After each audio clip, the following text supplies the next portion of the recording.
Me? Okay. Yeah. Okay. I'll text him and see what's going on.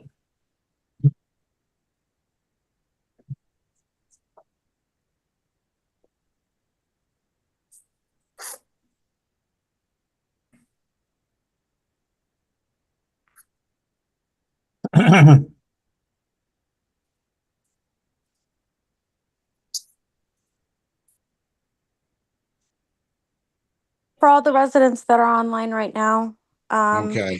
we are going to start the meeting in just a few minutes. We're waiting for one more board member to log on, and then we'll begin. In the meantime, if anybody has any comments or questions for the board on any agenda items, we will be opening it up for the residents to advise on those comments or questions after each agenda item. You can either raise your hand by hovering over your name under participants and raising your hand, or if there's any issues with that, you can go ahead and unmute yourself. I've allowed that ability for everyone to be able to unmute themselves in the event that they can't raise their hand. And we're just going to wait a couple more minutes for Warren, and then we'll begin. I texted him. I didn't get a response. Hmm. Is he sure that it's a 7 o'clock meeting and not 7:30? I don't know. The announcement went out about it. It was on the boards. Yeah, Sent the agenda out with the right time on it. yeah. Oh, here he is. Yeah. Wait a minute. Oh, yeah, he did think it was at 7:30, so now he's going to get on. Okay, just let him know that I did send everybody the link. If he checks his emails, it should be right on top. And you did send a text out this evening, didn't you, Natalie? Yes, I did. Yeah. Oh, I like there that. he is. Okay, I just admitted Warren, so he should be on Okay. in a minute, and here he is. Hey, Warren. Yeah, I'm on board. Okay. So we can start now? Yeah, sorry, I thought it was 7:30. Oh, Hey, we changed it. sorry. We changed I it. When we guess I'm sent still out on some word on that. Virgin Islands time. Sorry. Yeah. On the All beat. right. Yeah. All right. Good evening, everyone. I'm Carl Barrett, HOA president. The time is now 7:03 p.m. and we are about calling this HOA board meeting to order. All right. Verify quorum of board. When you hear your name, please say yeah or yes. Greg, Yes. Ken, Yes. Warren, Present. Gary. Yes. Thank you. So we have everyone here. Proof of notice. Within the last 48 hours, front and back gate electronic board was posted. A clubhouse notice board and the Dwelling Life HOA Present. website. Clubhouse was Gary. 48 hours. 48 hours. Yeah. Oh, clubhouse is 48 hours. Okay. Yeah. Well, it was there before. Oh, that's Yeah. good. Okay. Let's move down to President report. Okay, first, let me apologize for the condition of our front exit gate. This evening we will discuss and make our final decision and what we're going to moving forward in having the gate replaced, what we're going to be doing. For the last several days, 3 of our board members was away. Plus Natalie was on vacation. Warren and Greg was out of the state, and I was out of commission, which means sick. I just want to welcome back everyone. While I was out, there was a few issues surface. I assigned pretty much everything over to Greg to handle, and he did it remotely on his family time. So he will be doing a lot of talking tonight, and I really appreciate that initiative that you take, Greg. something I did forget, and you were able to bring it up. You should have warned me, Okay. Carl. I know, but that's all right. I appreciate that.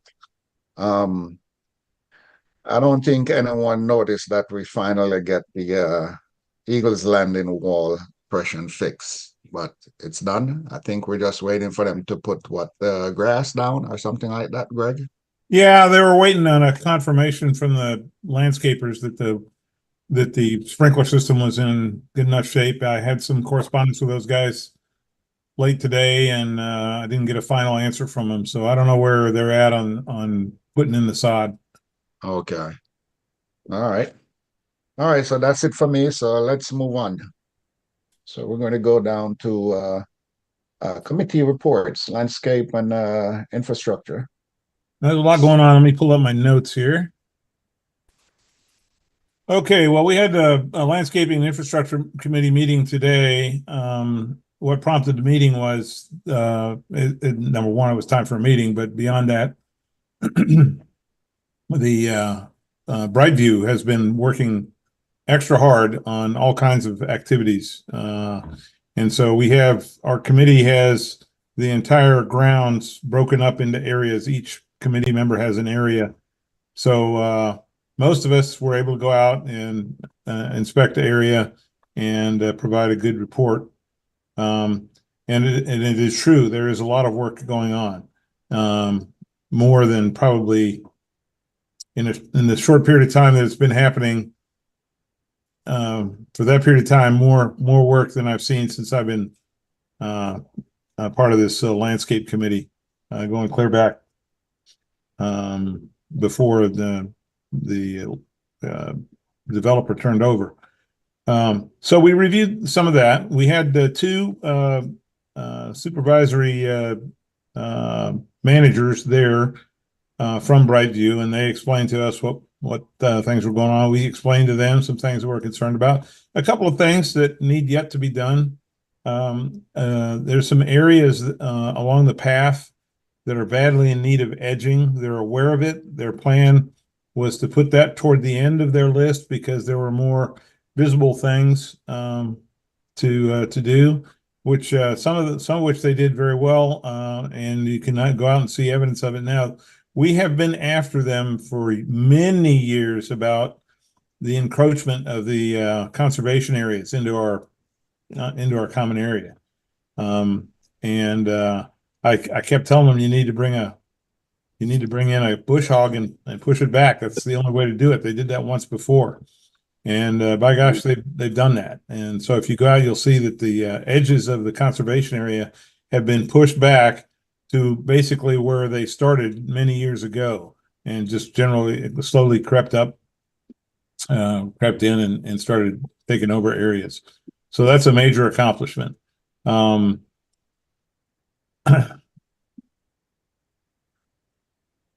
things that we talked about with the landscaping contract are we have Natalie has sent the RFP out to bidders.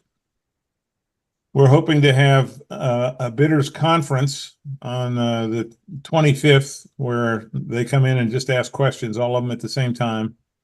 And then on the 26th, 27th, 28th, we want to have meetings with bidders that we want to drill down on and get more information about. So that's the end of next week.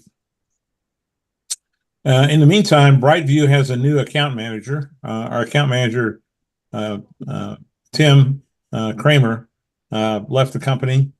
He was a very nice guy, but just couldn't seem to get it done. And the new, at least interim manager for us is David Moss. He's the number 2. He was the number 1 at the whole Orlando operation, but he's now the number 2.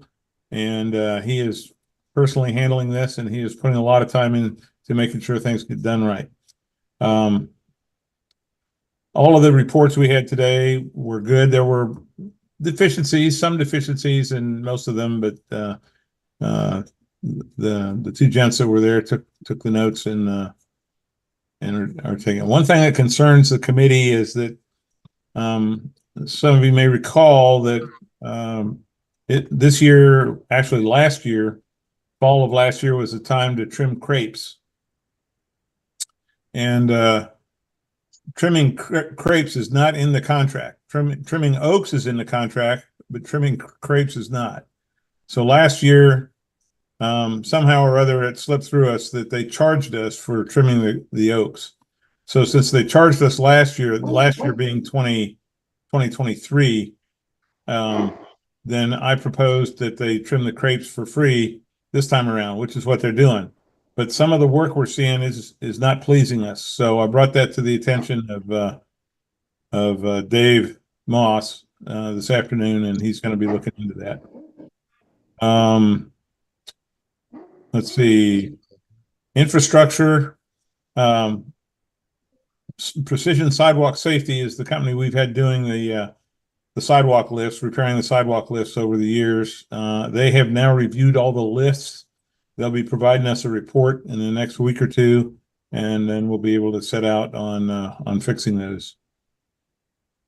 Other infrastructure items that may be of interest to you are that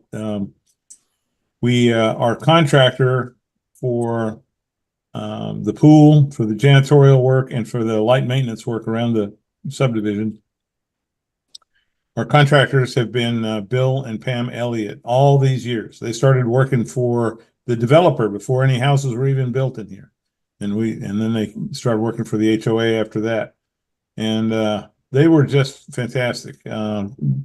Pam took great pride in keeping things clean. She was after it every single day. If there was something out of whack, even if it wasn't her responsibility, she would report it to us, try to help with getting it fixed.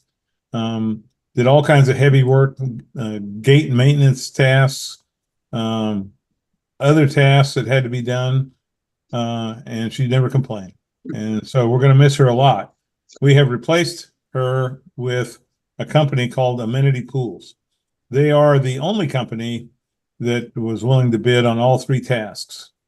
And they came highly recommended because they do those three tasks for a Toll Brothers development out west of us.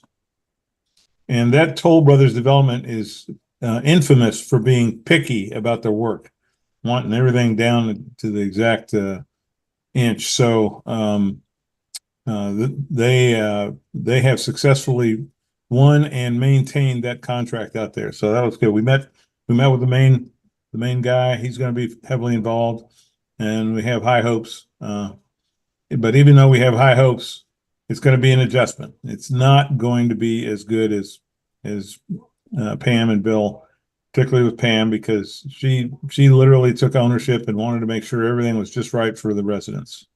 So we're going to miss her a lot. We have sent out an e-blast soliciting contributions from residents to give her a departure gift. And I would like to remind the board that we all committed to putting in our share of that. So we need to send the money to Natalie. How do you want that, Natalie? Check? I think so. Yeah. We've already Made out to me. received. Yeah, we've already received one check, but yeah, just a check made out to I guess Western Bay CA, and Gift fund or something like that, or just Western Bay? yeah, no, just made out to Western Bay Community Association, or CA. And then once we get, and you can put in the memo, gift for Pam, just so that there's no confusion Okay. as to what it's for. But yeah, once we collect all the checks, then I'll go ahead and put together a gift card for her. Natalie, can we just give you gift cards? Like online gift cards? No, I've already purchased gift cards. Oh, See, I mean, that's okay. It's just the problem is Pam's going to be leaving the state. So it would be easier to give her one, like a check, make out a check for her for everything, or just one gift card. or a single gift card. Yeah, because if we start getting gift cards, it could make it a little more difficult. Cumbersome. Yeah. I mean, whatever you guys, I mean, really, whatever you guys think, it's up to you. Okay. Well, thanks to anyone who wants to contribute. It was a real, Yeah. it was a real privilege having them work for us all these years. They were Yeah. always here. We were calling them all times of the night for different things, and they never ever complained. They never even asked for a raise. We finally gave them a raise. What was it, last year or the year before? I think it was the Last year. last year. Finally gave them a raise last year. They had been being paid the same amount since about 2011, up until last year. So anyway, they're very humble, very thorough, very nice people that we were very fortunate to have. Quick Um, yes. question, Greg. I did see the note that you sent out, but I don't remember seeing a due date in there or timeline. And No, I I thought didn't include that, but we probably ought to do that. and when Maybe. we had discussed it before, we had said that maybe Natalie would let us know the amount that was collected, because I seem to remember that we were saying that we were going to send one thing, so it would kind of negate what Ken is saying as far as a gift card. But Why do don't you have we? a total so far of what we have, Natalie? We received one check in the mail today, actually, for $50. Very Okay. nice, very nice. Yes. Well, we each of the directors pledged $50, and if we get a few more people that throw in 20 or 40 or I, 50 or even I 10, think that would be I think great. I think what we can also do as far as like a deadline, maybe in like 2 weeks, I could send out an e-blast, just kind of reminding residents. Just make it And the end of the month. okay, right Yeah. at the end of the month, I can send out an e-blast, just reminding residents of the contribution, and then put a deadline on it. Okay. A hard I thought he deadline. was saying that make the deadline the end of the month. Yeah, that's I kind thought of what that's I what was he was saying, suggesting. Make the deadline the end of the month.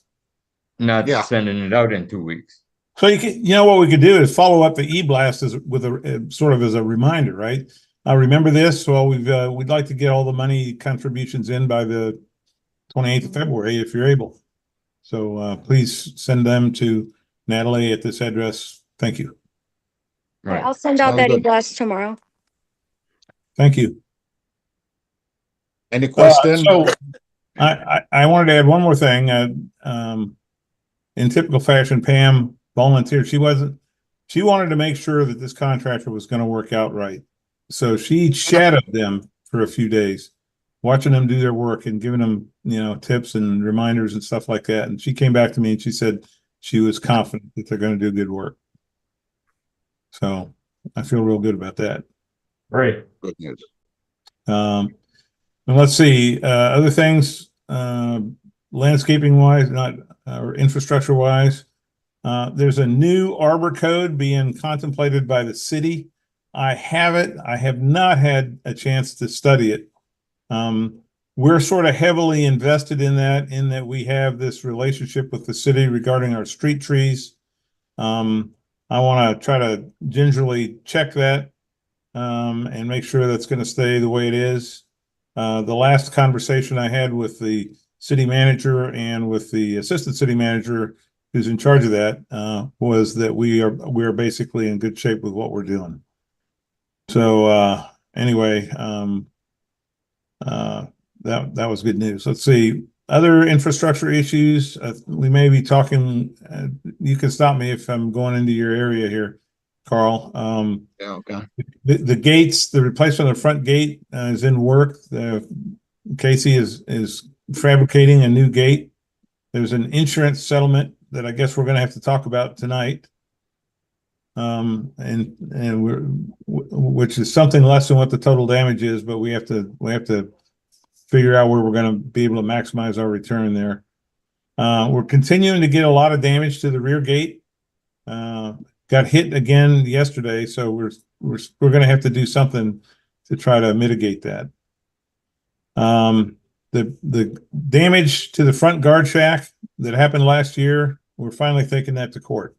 We've written letters, the lawyers written letters, have contacted the companies, contacted their insurance companies, and we've gotten nothing. So we instructed the attorney to proceed with the court case. One other thing. I don't know if did we ever close out the sinkhole over there by the path? Yes, we did. Okay, so everybody knows about that? I was just gonna say, we had, for the people who weren't aware, right where the path makes a 90-degree turn by pond C, the third pond, there was a big sinkhole that appeared and started eating up the path even. So we brought a contractor in, dug it down. What did we dig it down? 9 or 10 feet? Carl? Yeah, about 10 feet down. About 10 feet Mhm. down. Found no unusual geologic activity. It was just sand and dirt, and no like sunken areas. So we just filled it back in and put some grass on top of it. We'll keep an And eye. they put some what they call that that mesh. Yeah, Yeah, that, like we have over by the wall. yeah. So that's all I have for landscape and infrastructure committee. That was quite a bit. So if anybody has any questions, please ask. Oh, Greg, Yeah, Looks like we have, I did notice that we had one of the tall trees, I forget the kind it is, those tall pine trees. yeah, those are the cypress trees. Yeah, we have a couple Yeah. of them that are bad. There, yeah, the intersection by my house here in Western Bay Boulevard, it looks like there's a dead one there on the Yeah, north. there's probably about a half dozen of those that are going bad. For those that are not familiar, those trees are called Italian cypress, but they're not actually Italian cypress. They're from Turkey. They're acclimated to a dry climate, and they don't actually do well in a moist climate like we have. All of them, if you look at them closely, they all have brown patches on them. Those are from spider mites, which are untreatable on those trees. And what happens to them is they sort of all of a sudden one day they'll just start the rest. They have the brown patches, and you'll go back and look at it one day and you'll see half the tree is brown. And we have several of those going on right now, so we'll be taking them out. We're not going to be replacing those. They're not appropriate trees for this area. That one tree is totally brown. Yeah. Yep. So I got to get an estimate from Brightview on that, and I'm also proposing, and don't want to discuss it too much here tonight, but there's a handful of trees.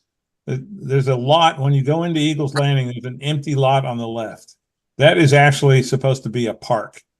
The developer got credit for having a park there. He was supposed to have a certain number of amenities, and he just left that one lot empty and planted a few trees in it, ligustrum trees, and they were just about dead. They got overtaken by Spanish moss, and they just need to come. They don't look good at all. We just need to get them out of there. So I'm gonna ask for a bid that we submit for approval for that as well. And there's a couple of those Italian cypress in the pool area too that need to go. So we got some definite tree work we got to do. Okay, we got one hand that's up. That's what Mr. Ferguson. Yes, go ahead.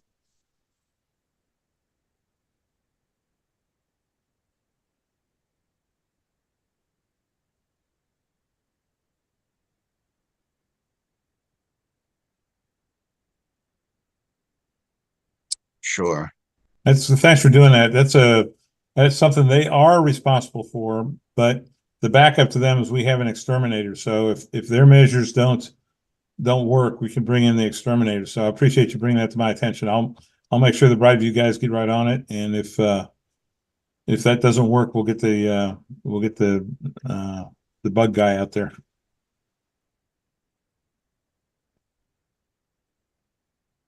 No, they don't do that. The only part of their contract that they're required to do is they're supposed to, when they go around on their mowers, they're supposed to have a shaker of that ant bait. And whenever they see an anthill, which certain times of year, we're getting ready to be in that time of year, where the anthills pop up, then they're supposed to stop, sprinkle the stuff on it. But they will also, by the way, spray the lubbers, those great big grasshoppers. They'll spray those, but they don't have general responsibility for exterminator service. We have a separate exterminator that does that.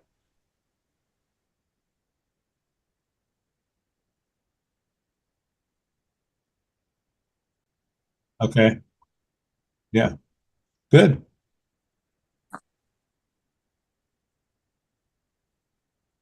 Yeah. Yeah. Mosquito season is usually March through November, so I think we're still a little bit out of it yet. You bet. Thank you. Any other questions? Is there any other hands up, Natalie? And I don't see. I don't see any other hands up. Okay. All right. So let's move on then. Communication, let's skip that one because there's nothing new there. And we're just going to move into finance. Finance committee has nothing right now. Okay. I'll cover the accounting information in the treasurer spot. Okay. Let's move on to security. Yeah, good evening. Thank you. Again, my apologies for coming in late, but maybe I've been reading the wrong stuff since I've come back because the paperwork that I had said that the meeting started at 7:30. Anyway, as far as my report goes, I just have a couple things. One relates to a video that I received on Saturday. It's a 54-second video that a resident sent to me, showing the front gate open. It was a video that I shared with you, Carl, and we subsequently sent it to CWS, which is Community Watch Solutions, the guard company. It had the residence gate open, and no one was visible in the guard shack. They investigated the matter and determined that the officer was in the restroom at the time. And apparently there's a manual method in which that they can close that resident gate that he was not familiar with.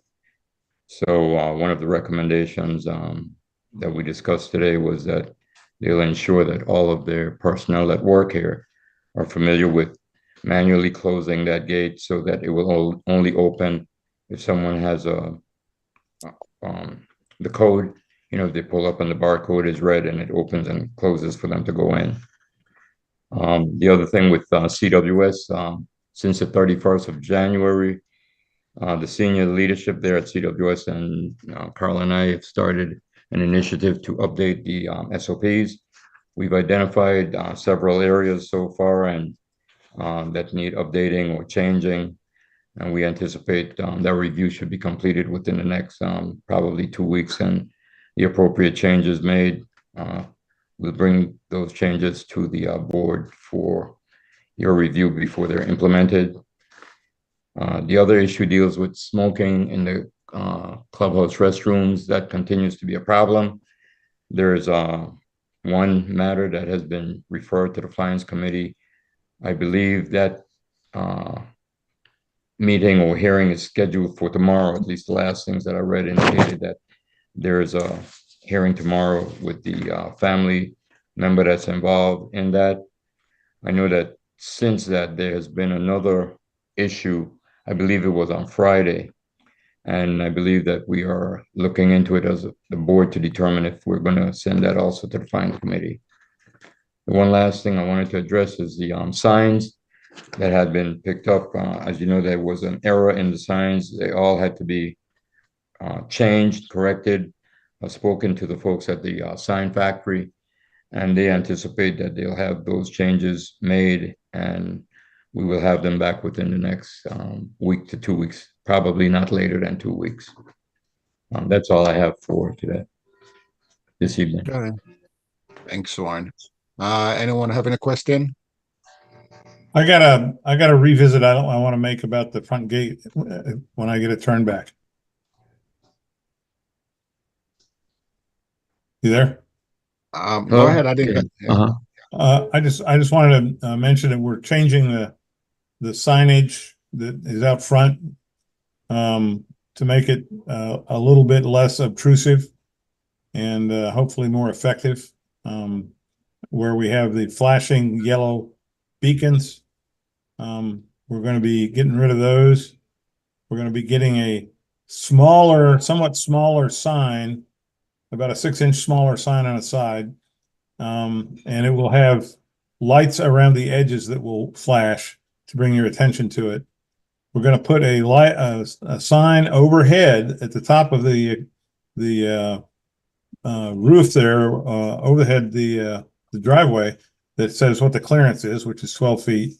And then we're going to take the existing sign that's there, which is the 36-inch sign. We're going to move that out toward the front of the, when you first make the turn, we're going to put it on the right so that vehicles will first start seeing it clear out there. So hopefully that will we had a lot of complaints about the arrangement we had looking too much like a railroad crossing. So we're trying to still make it effective, but make it a little bit more aesthetically pleasing. Yeah. And one thing, if I could add to that, Greg, is as far as moving that sign, we had also talked about getting Brightview to cut the limbs so that the signs there are visible, the sign in particular with the speed limit. We did talk about that, and I brought it up and I to them, noticed- and it's on their list. So Okay, I noticed that it was still not done. So I don't know where, when you talk about putting that sign up front, I guess it's gonna be in an area, at least in front of the trees, or the trees Yes. will be cut so that it will be visible. yes, it would be in front of the trees. It would be something that it would be conspicuous enough that it would bring somebody's attention to it, but not so much that it dominates the landscape. Okay. Yeah. And that's the idea too with the one about the signs for the speed limit, because I think we had talked about that so that it's visible when they come in, when they turn Right. off of the main street. Every time I go by there, I think of you, Warren. Okay. All right. Well, thank you. Yes. All right. Treasurer report. Thanks, Warren. Thank you. You're welcome. Yeah, I've got the December financials are completed, and they're going to be, the CPA is going to be working on the audit. We did have a little unfavorable variance, but he still has to go through the audit. There are possible adjustments that the CPA could make, so it's not a final number. Once he completes the audit, then we'll have the final number for the year, and then we'll also have the audited financials. So he is in the process of working on that. I did get the January statements today from Leland, and the accounts receivable balance is pretty favorable for the first month of the quarter. It's 129,564 balance. So that looks pretty good for normally the first month of a quarter is normally a little higher than that, but so it looks favorable. For the month of January, we actually didn't have a bad month. It's 97,1161 favorable from budget. So the actual to the budget was actual favorable for the month.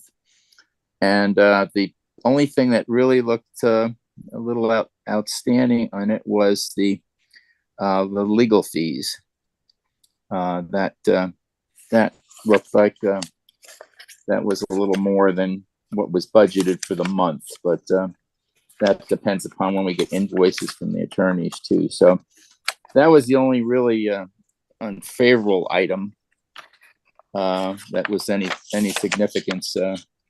That was $2,066. So that's the only one that really looked out of line.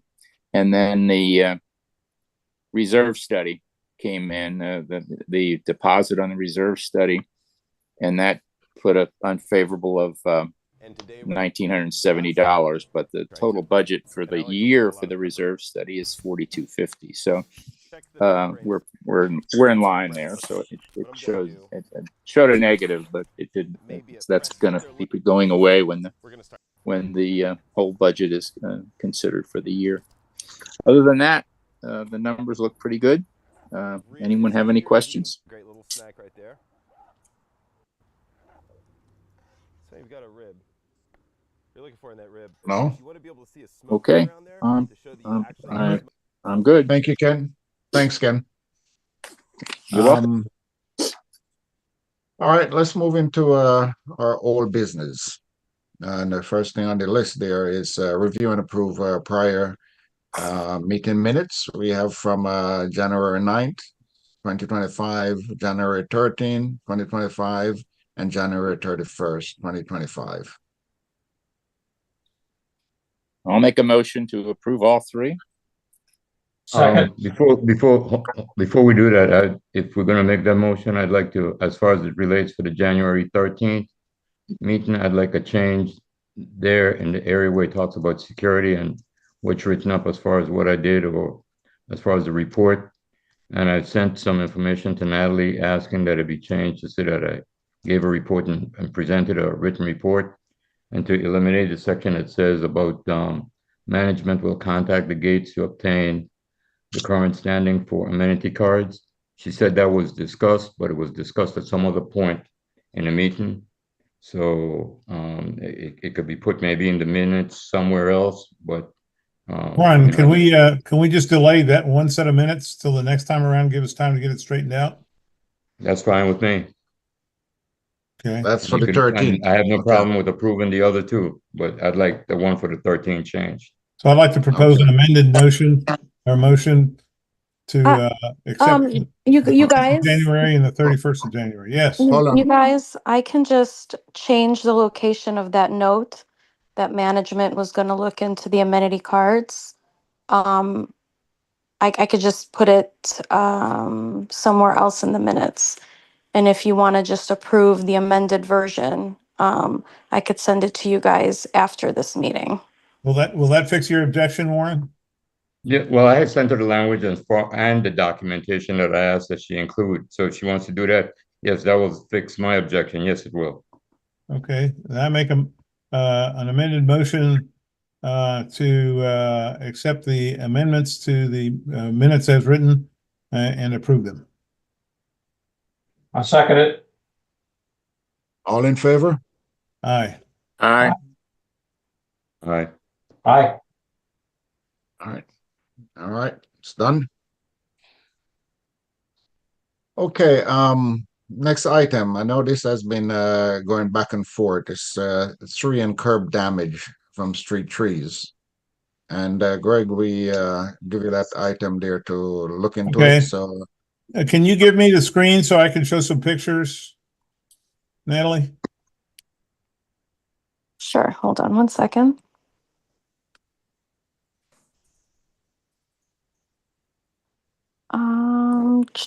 I'm going to have to make you the host, okay? Okay. Um,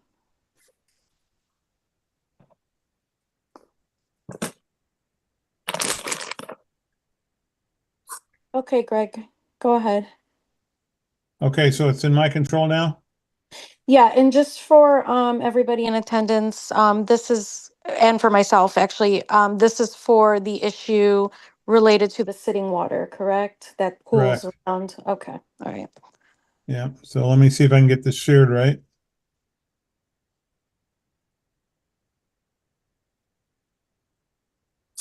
Okay, I'm gonna go right here.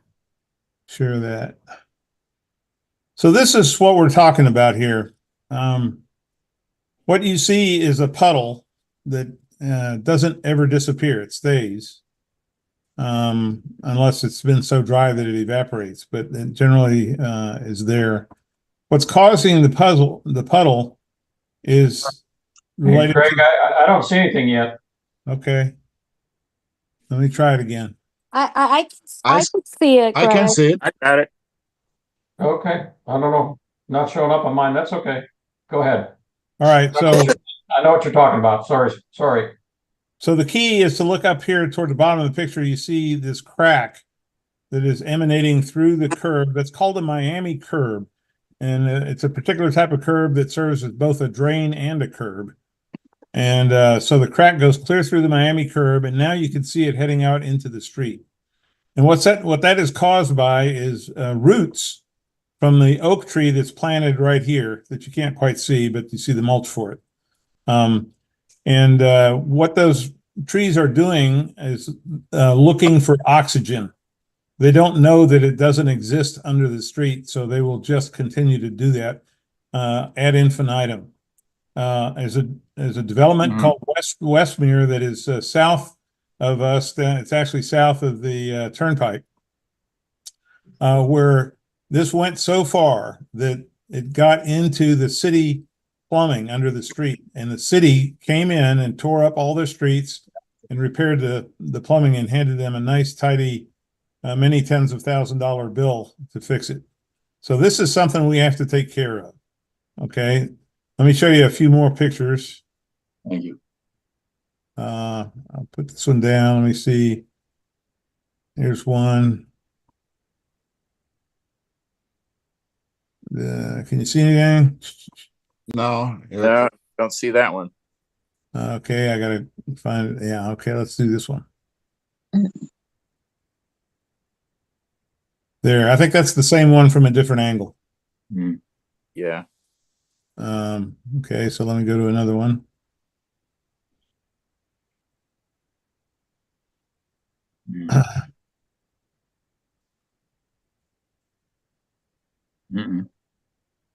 Working on it. Hold on. Okay.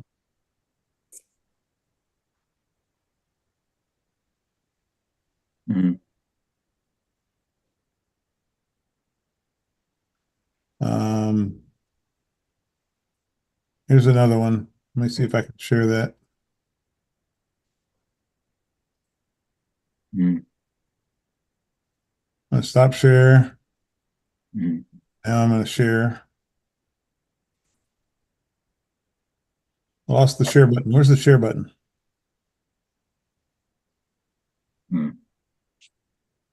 Help me out here, Natalie. Where's the share button?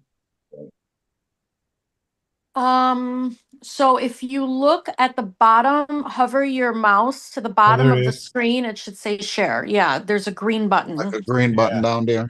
Yeah. So here's another one. Okay, so this is a different one. Can everybody see that? Yeah. Okay, so this is a different one. You can see at the very bottom, you can see where the puddle comes to. I mean, the way that was built is that water should be straight, should be draining from right to left. But because the curb is lifted there, it's damming it up and it won't drain over that. And you can see in this one visibly what has happened here. These roots have just gone nuts and are pushing out toward the street, under the curb, everywhere they can find somewhere to dig around. And that that's really what the damage is all about. We have had a couple of contractors come out to give us estimates of what it's going to take to fix each one of these.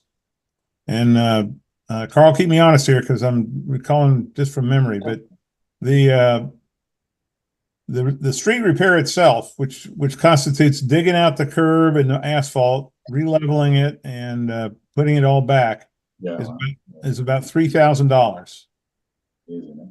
And then to remove a tree of this size and all the associated roots that you see there is about another $3,000.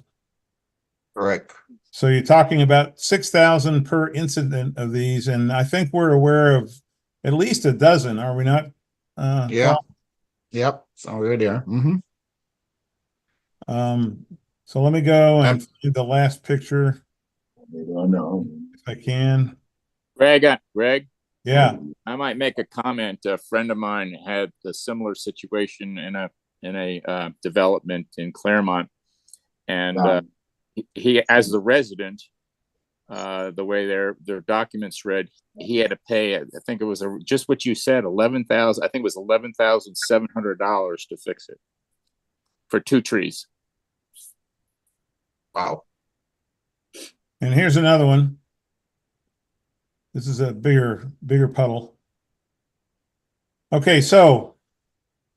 Matter of fact, Greg, before we even move from here, down the street from here, there's one that has the root actually almost reached the center of the street. So that's the one that we kind of like afraid that might start to attack the sewage drainage system. So that's important that we got to get that one out. Excuse me, so- excuse me, guys. I don't mean to interrupt. I just want to ask all the residents, can you please make sure that you are on mute because we are getting a little bit of feedback. Thank you. Okay, go ahead. Okay, Yeah. so anyway, here's the dilemma. There is no money to do these repairs. We have to come up with money. The question is, who should pay? Okay. Getting regular and all of a sudden. So if you go into the DCCRs, you will find that this area is called a right-of-way, and maintenance of the landscaping in this area. Somebody's talking. Hold on. Somebody's talking. Yeah. Somebody's mic is open. I think it's yours, Warren. No, it's Stone. A person named Stone Okay. has their mic open. They need to mute it. Okay, go ahead, Greg. Greg, on your end, because you are the host, you can Yeah. go ahead and mute them. Okay, let me see if I can get the display back to where I need it to do that. Okay, no, I mean, it's fine if it continues. I don't think we need to keep looking at this, so you can take it back if you want. Okay. Just to give us some ideas. Okay. Yeah. So the point is that in the DCCRs, I think it's section 12.1 talks about who is responsible for maintaining this landscaping to the back of the curb. And that is the resident of the or owner of the house, the adjacent house. They're responsible for all trees, shrubs, grass, walks. So if you're responsible for that landscaping and you let it do this, then you take on the responsibility for that, in my mind. Okay. There's only two ways to do this. Either the individual whose house is there covers the cost, or all of us cover the costs. Okay, that's the only two answers. We're looking at $6,000 each for at least 12 of these. We're talking about a $72,000 bill. Okay. I'll tell you what my feeling is. Back when these trees were small. There's hold on. Okay. Okay, go ahead now. Mhm. Back when these trees were small, we had an issue where they were starting to lift the sidewalks, and the same principle applies there. I undertook a contract that was voluntary for residents to take out their trees while they were still about maybe 6 inches around. And for $75, you could take out the tree. You could have this company take out the tree. They would grind it up, grind the stump, and put sod in its place for $75. I did that. Okay. A whole lot of people did that. Over 248, I believe, did that. I did that too. Okay. So the question becomes, why should someone who did that and got rid of the tree, why should they have to pay now for somebody else who didn't? That's the question in my mind. To me, the proper thing to do is to assess. For the association to go in, take out these trees, correct the pavement and the curbs, and then assess that individual homeowner for the amount.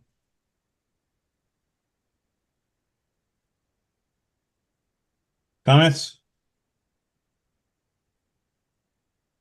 There is a chat. Okay. There is a chat. Tom, you can go ahead and unmute yourself.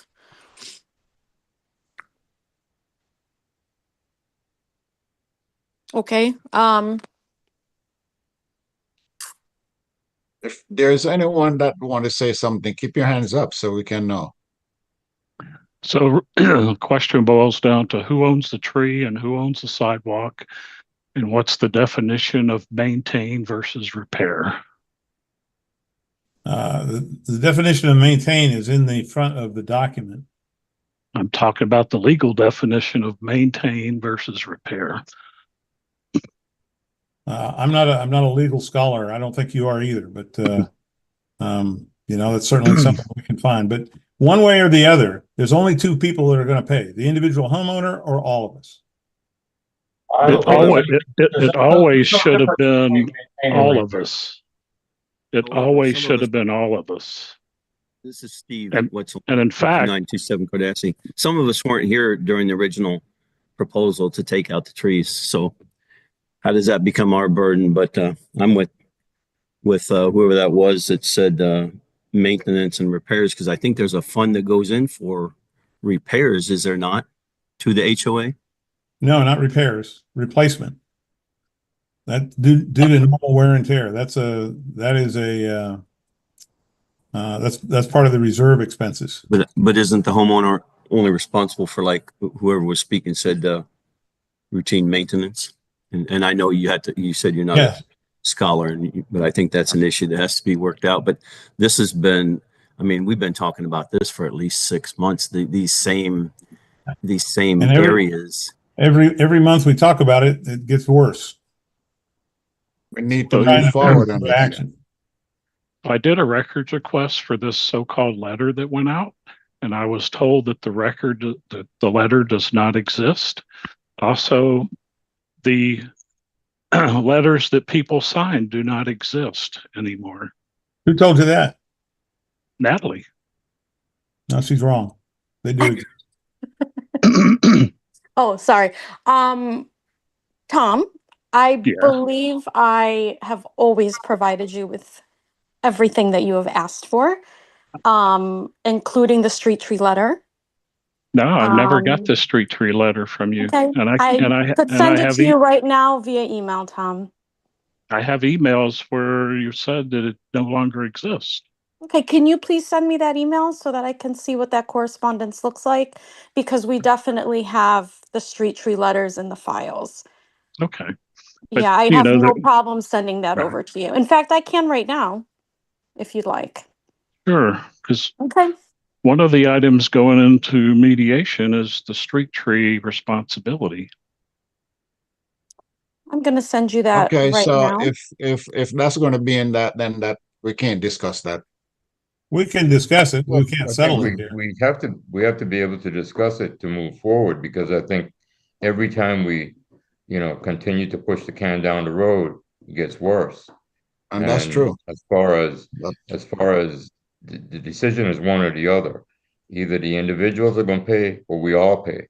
But I too believe that if they're HOA trees, I think the HOA has a responsibility for that. So I think we have to decide, as far as with those 12 trees that we're talking about, whether those 12 families are going to pay the cost or whether everybody's going to pay the cost. I think we have to, and we can't deal with, what's going to be happening during litigation. That'll be addressed at a different time. But if we keep pushing the can down the road, it's going to get more and more expensive. Yep. That's correct. How do you determine if that's an HOA tree? I thought the understanding was that that was a tree of the resident. I thought it was on common property. It is on common property, but there's specific is it? language that talks about who's responsible for it. So we can look on it this way to say, well, if the tree's there and the homeowner neglectfully allow the tree to start to damage the place and not take action, that's they're responsible to maintain that place, that area. Maintain, yes. Yes.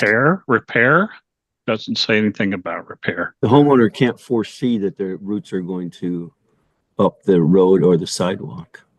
That's an So argument. they are maintaining. I Well, don't know if you look really? at all the sidewalks that they're tearing up all over the place because of tree root problems. I don't think you can determine if somebody didn't realize what it was going to do. I mean, Well, if you want to go there are a lot of common areas where the sidewalk's coming up too. Who's going to pay for that? There are over 400 areas where the sidewalks are marked at this point. I seen a number 400. those are all going to be paid for by, well, not all, but a lot of them are going to be paid for by residents because they've had it happen before and then they let it happen again. But the residents didn't have an opportunity to repair it. You're just going out and getting it done, right? Well, See, residents the- themselves are not allowed to repair it. You cannot do it yourself on the sidewalk. But yet we're responsible for the repairs. You're responsible for maintaining the area. Oh, maintenance. Okay. Not the repair. Okay. Thank you. Well, you know, we can quibble about that for about as long So as the street tree was originally required by the city and forced on the developer. It was never forced on the homeowner himself. The developer pushed it down to the builders to put the trees in that area. And the only thing it says in the restrictions is that the homeowner, during the first year, the original certificate of occupancy homeowner had to keep the tree alive for a period of 1 year. If it died, he had to replant it. After that, it no longer became the responsibility of the original homeowner. That's in the restrictions. It doesn't say that. It does say that in the. It does say that. It doesn't say it's not the restrictions. responsibility. It doesn't say that. It had a limit of 1 year to keep the that. tree alive. For that, but that doesn't relieve him of any other responsibility. So if you go to definitions in the DCCR, which are, let's see, What you're neglecting is all the areas in the covenants and restrictions that say that the sidewalks are the responsibility of the HOA. I don't mean to interrupt, guys, but isn't this a legal issue that needs to be addressed? Well, it will be, but we just want everybody to understand that there's two sides of the coin, and that we've got to press to resolve it. And But it's been addressed for at least 6 months, maybe a year. No resolution. And it just sitting out there, and it's getting worse. So we need to come to a So a as decision. uncomfortable as it is, as confrontational as it is to discuss it, we have to get through it. All right, Tom, here's the definition of maintenance in the DCCRs. Shall mean but not be limited to cleanup, landscaping and grounds care, dredging, chemical treatment, and other services related to retention areas, swales, and drainage ditches, painting and structural upkeep of improved properties, roads, walls, entry features, and rights of way, and repair and all other such functions incidental to the services of the association.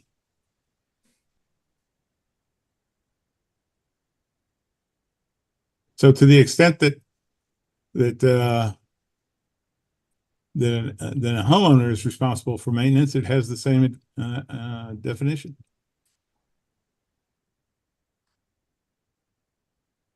It's common property that has governing language on it.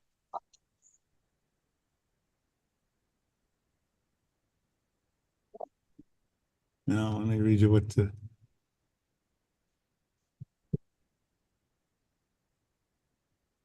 good. All right, so this is 12.1B.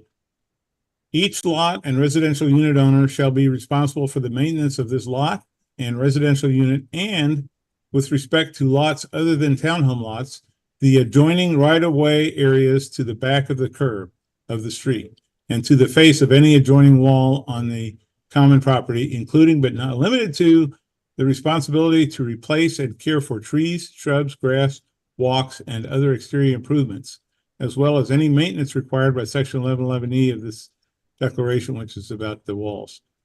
Any owner within the property that owns or has the maintenance responsibility for property adjoining the street shall maintain the landscaping to the back of the curb of the street, regardless of the property boundaries on the plat. In the event an owner fails to maintain the exterior of his lot or residential unit in a good, clean, attractive, and sanitary condition, or in the event the board deems it in the best interest of the property, then the association may provide said maintenance after delivery of 10 days written notice to the owner, and the cost of said maintenance shall be assessed by the association to the owner of said lot or residential unit as an individual assessment. The association shall have a right and easement to enter upon each lot and residential unit in order to maintain same in accordance with this article, and said right and easement shall be a covenant running with the land as to each lot and residential unit. So what is it about that that confuses you, Tom? I don't think it's just Tom, Greg. I think it confuses all of us, maintenance versus repair. But Well, this, by we can, definition that I read of maintenance includes repair. but we can kick this can down the road farther and it get worse, or the HOA can repair it and sue the homeowner, and then they can take it to court, and then we'll know who's It's not responsible. required to sue the homeowner. But the longer we wait, the more it's going to cost either one. And I can't disagree with that. So what I think we should do is solicit contractors to come in and give us formal bids on each and every one of these instances. Give us a price. At least we'll have something to start with, and we'll have something in place to act on. The homeowner is not going to say, "Hey, I'll do that." So no, they're not. So the HOA needs to act. That's just my opinion, but I agree. The HOA needs to act to get bids. There's no doubt. Would it be possible, a suggestion that because it's such a complicated legal issue and we're going to spend legal money to determine it, wouldn't we better be off with just saying the resident is responsible for 50% of it, the HOA is responsible for 50% of it? We could reach that agreement in an arbitration or a mediation. We could do that, but it's premature to do that right now, I think. No, not right now, but I'm just saying, maybe that might be a way of moving forward and not getting involved in such a legal issue and having expenses associated with an attorney. Okay. As far as taking out the trees, that has always, we approve on the ARC, we approve street tree removals almost constantly. People have done that every year for years and years. Sure, if they want to. If they want to. That's their choice. But when they're being told they have to. You suggested that they didn't have the opportunity.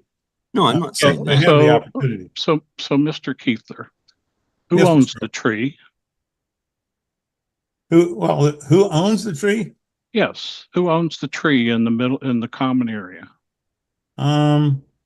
You just said common.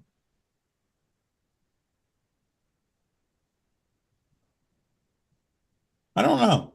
I don't know how you'd actually, I guess you would say the association owns it.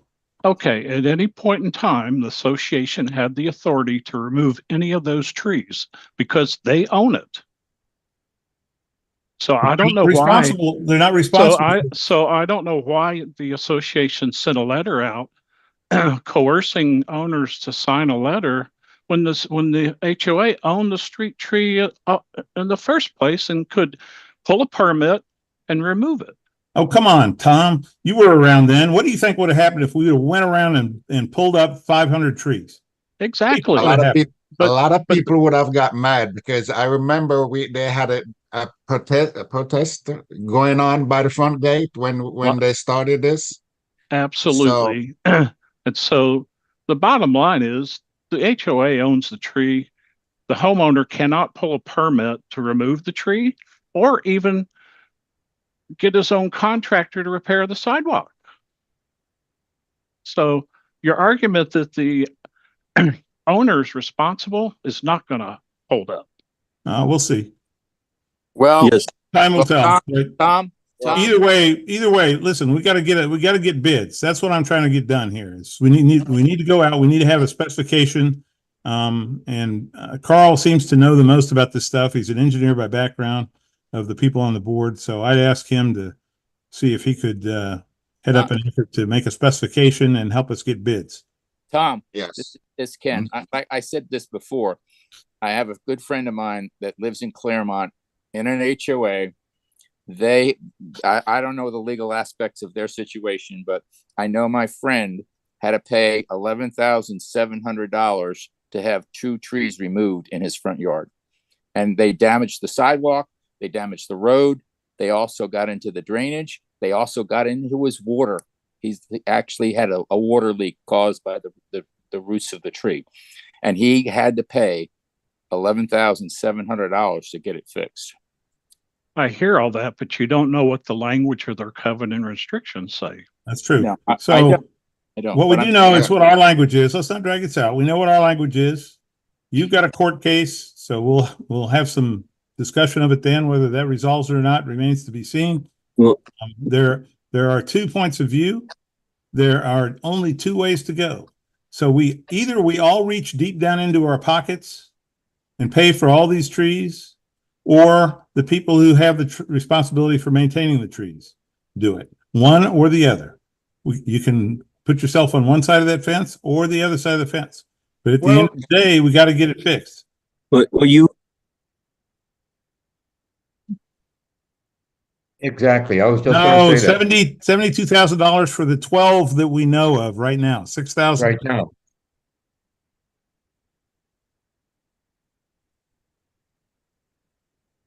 Okay, you got $100 to spare? Good. Why don't you go to all those So 4 what 12 do houses you and give it think? to them? What will you think then for the folks that already paid to take their tree out, and now you're going to go well, back to the them? same goes for the folks who didn't live here at the time, You who know? didn't have an opportunity to take their tree out No, they've had the opportunity. Lots of people have done that in the last for the year. original $75. No, not for the original No. $75. That was a fleeting Yeah. opportunity. And the same goes for, there are, I don't know, hundreds of sidewalk repairs going to be done. The homeowners are responsible for some. There are a lot in the common areas. So some homeowners, you're going to try to charge them for their repairs, and then you're going to charge them for the common areas as well. So the sidewalks also are, belong to the HOA. So Did you hear what I said about walks? Walks are included in there. It was maintenance and repair. So I we're not going to believe, resolve that argument now, but what I want to do is I want to make a motion that we direct Natalie to obtain at least 3 bids from qualified contractors who are able to make the repair to the streets and the curbs. do you get bids for the sidewalk, or you just go with Precision Sidewalk Safety every time? Well, we used to get bids, but Precision Sidewalk Safety always won the bids. But you don't get them. It's way over the limit, the threshold for just authorizing it. And besides that, there are other ways to even those out besides grinding them down. You can lift the other side up. That's a new technology. They even out sidewalks, driveways all the time. Well, that's the approach that we've taken, and the board. I understand it is, but that doesn't make it right, because like I said, you don't go out for bids for those. You just give it to Precision Sidewalk Safety. And we do go out for bids. I thought you just said they didn't. I'm not sure we do for the sidewalk. We Yeah, have. you got an but- individual going around marking the sidewalks, do you not? For the individual sidewalk repairs, I go out and bid for that. I will get a couple of bids, 2, 3 bids, just to see whoever's the cheapest to do Who's the one marking them? to do the one repair. Pam was marking them. Pam's marking them? Pam was marking the lifted sidewalks that I would notice doing my inspections. Pam's going out and putting, Pam, that was, Pam, We yes. saw- Pam, the maintenance lady, would go out if I saw a lifted sidewalk, I because understand it what you're is saying a now. liability. I would have Pam go out and spray it. Then I will ask a few vendors that I work with if they can go grind it down and replace it. And I then we would understand go what you're, with, I understand what you're saying on individual instances, but who Right. right now is going around on that scooter Yeah. and putting numbers on the sidewalk? oh, my apologies. I'm not involved in that project. I'm sorry. I thought you were Is that talking about Precision when, Sidewalk Safety? Might be. Could be. Should know who's doing it. We got a person that runs that. I don't run it. Bill Crawford. Right, I runs think- it. He's not. I think doesn't have to be William a board Crawford. member. I think He William doesn't have to Crawford. be a board member. Bill Crawford does it. Right. And I had sent him an email earlier today asking him, because there are sidewalks out there where they have them numbered and there's not even a gap. There's not even a rise in it. And I can show you those. I have photos of them, and I want to take him out there and show him. So Well, why are they charging this for those? I want to know. You're on the committee with him, so you can join up with him and see if you can Absolutely. work That's it out. why he wasn't there today, but I did email him after that. Yeah, he was working today. Okay. So you can take that up with him. I don't get involved in that. But he doesn't go out. Okay. I will. Thank you. All right. So I'd like to make a motion that Leland solicit bids from contractors to repair the streets, repair the curbs, and make them level again so they'll drain where we have had this done. And that she also gets bids on the trees, removal of the trees. It's generally not going to be the same contractor. For those, for each and every instance, it's likely to be a little different cost for each one. So then, Greg, Yeah. if you make that motion, then the individual has to go with those 3 bids. They don't have an opportunity to go out and get their own vendor. That's what I just read. What happens is the HOA makes the repair and then assesses the owner. So Or they don't have every the owner. opportunity to go out and say, I will get my own vendor to go out and give me 3 bids. No. They don't have the opportunity to do their own repairs. That's correct. So But are it's we their deciding, tree. are we deciding that we're gonna charge the homeowners? Is that what I'm No. hearing you saying? Well, yeah, homeowners are going to be charged, whether it's all of us homeowners or some homeowners, but they're going to be Right, charged. well, We need to I thought we do, hadn't decided on that, whether it would be all or the individual. we haven't decided on that. Right, okay. There's a court case going, for example, that involves that. So we can't make a determination at this time, but we do need to get estimates for what it's going to cost. Yeah. Regardless of who pays for it. I'll make a Right. second. I'll make a second on the motion as stated. Okay. So all in favor of doing that? All Aye. in favor? Aye. Okay. Any nays? Okay. All right. It's a tough issue, guys. Yeah. All right, we have, you got that, Natalie? Yep, I got everything. On the motion, Tom, I just wanted to let you know that I just sent you the street tree letter that went out in 2013. I did a little bit of research and it looks like you did ask for that back in 2021, December 2021, and it happened to have been my first week working with your community. And when I looked through the records, I couldn't find it because it was past the 7-year mark of official records. So I didn't say it didn't exist. I just told you I can't locate it anymore as it's past the 7-year mark. And the association only keeps records officially for 7 years. It being my first couple weeks on the job with Westyn Bay, I didn't know all the places to look. So I did just find it in the transition records from Sutherland Management, and I sent it over to you. So apologies for that. Sure.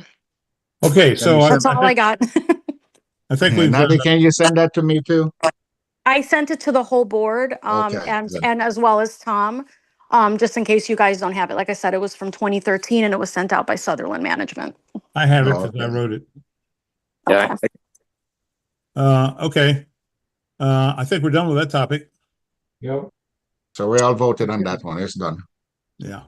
But excuse me, as it relates to that topic though, once we get those bids, aren't we still gonna address the issue? I mean, are we waiting for the court case to determine who's gonna pay it?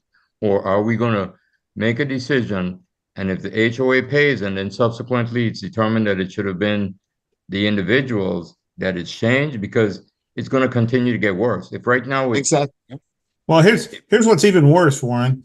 If the HOA pays, we don't have that money in this year's budget. The only way we're going to get that money is to do a special assessment against every homeowner to gather up the money to pay for that. That's what we're going to have to do. then we should put that out there so that people know what the options are, because it's either we do a special assessment of $100, because right now we're saying it's 12 trees at $6,000, which would be about $100 each house, or $6,000 per house for those 12 houses. Because even if we get the bids that you're asking about, without us not taking some action, it's going to get worse. Right. It's $6,000 this month. In 2 months, it might be $8,000. It's probably about 65 now. And Well, that special assessment will only be good for the 12 right now. And then you have to Well, we'll do the special address assessment the one. ones that come up in the next year. We'll do the special assessment when the time comes to pay the bill. well, But we you should gotta start add it, you gotta letting add- people know that that's a possibility. Well, that's what we're Because doing. I saw Yep. a question come up from someone in Eagles Landing that said maybe the Eagles Landing people should not pay because they don't have the tree. You know, so I mean, things like that should be addressed now. And Warren, and also the people who moved their trees earlier, they probably should be taken out too. That should not that can't be addressed at this point. They took the tree out, they took it out. The issue is we have to address what is currently happening. And if you don't have a tree, we took our tree out. But if we have to pay $100 because it's an issue, we have to pay the $100. But I think we need to tell that to people. Well, we're discussing it here at this board meeting for which the minutes are No, going to I don't be. think we're discussing it that they might have to do that. Well, okay. All right. Well, it's more than just the 12 trees. It's another, what, 150 trees that you got to deal with that follow on. So you're going to have to deal with the entire issue at the same time. Almost Hi, almost every tree is going to do this. So you guys, when is the court mediation? What's the date of the court? 11th of March. Oh, okay. For some reason, I thought it was coming up in February. And that's only a mediation. That doesn't mean it's going to be the end of the case. Exactly. If it's not resolved at the 11th of March, I mean, I don't think we're in a position to wait until that's decided. You know, if this has been some issue that we've been talking about the trees for a while, and it continues to get worse each time we talk about it and kick the can down the road. So we're going to have to come to a point where we make a decision. You know, people may not like it, but either 12 people right now are going to pay $6,000 or 700 plus homes are going to pay $100 each. 613. That's what we're looking 613 homes. Okay, well, whatever the number is, but what I'm saying is that we should be at that point that something has to be done instead of saying, well, it's in court, let's wait for court, it's this. Because as you know, in court, it can be drawn out. Now I'm hearing that the date is March. I thought the date was in February. So that means it's moved up a month already. You know, the date where we had first talked about it, when we made the arrangement that you and Carl were going to go, it was supposed to be February. Now I think you just said it's March. No, it was changed before that, Warren. Okay. Yeah. But yes, I absolutely agree. Especially there's some very bad one I see in Paleo Street. That's actually in the street. That's breaking the asphalt, and I know where those roots are heading to the sewage line. That's where they want to go. That's where they go. So they need we need to take action in those, especially those. You know, the one that's really bad. Carl, I think a decision has to be made that all of these trees by the curb have to come out immediately. Okay, whenever you decide, everybody's got to take them out, whether it's the homeowner or we do it. But we can't just keep, spending $6,000 on 12 trees every other year. Well, you can set it up so that someone accepts responsibility for their tree and the damage that it caused. Not accepts, but acknowledges that they have it. Yeah, then they can pay for it down the road. Right. When it happens, they can pay for it. That's what we ran into the last time. Was people didn't want to have the trees taken out. So we came up with a solution that said, okay, you can keep the tree so long as you're willing to accept the responsibility for the damage. I think if I can just make a suggestion, I think a good course of action is to take it sort of step by step. Right now you have however many trees that need to be addressed. I think you guys did the math and it's about $100 for a special assessment. You can do it in batches, and do whatever trees need to get done right now. And then like we do for the sidewalks, every year there's an audit of the sidewalks. You should do the same thing with the trees. Every year there's an audit of the trees and it comes out as a special assessment to the homeowners and everybody collectively pays, to mitigate this problem. That's going to keep coming up. So that would just be my suggestion. I have managed other communities where that's the way that they do it. and the HOA handles it, because assessing a homeowner for thousands of dollars on a tree, that's going to get very messy. Step one is finding out what these individual trees is going to cost. And we just Yep. passed the motion to figure that out. Yeah. So I don't think we need to go beyond step one at this point. Yes, by the Maybe we way- could get some communication and a blast out to the community saying that this is coming down the road while we're getting these assessed, while we're getting these prices, that by next month, we're gonna have this, but these are the options. Because if we wait until next month when we have these tree bids and we're gonna talk about the same thing, and it's gonna be another month. So we can send out a blast, Natalie can send out a blast saying, this is an issue, or the communications section can send out a blast saying, this is an issue. This is what's being proposed. I can draft it.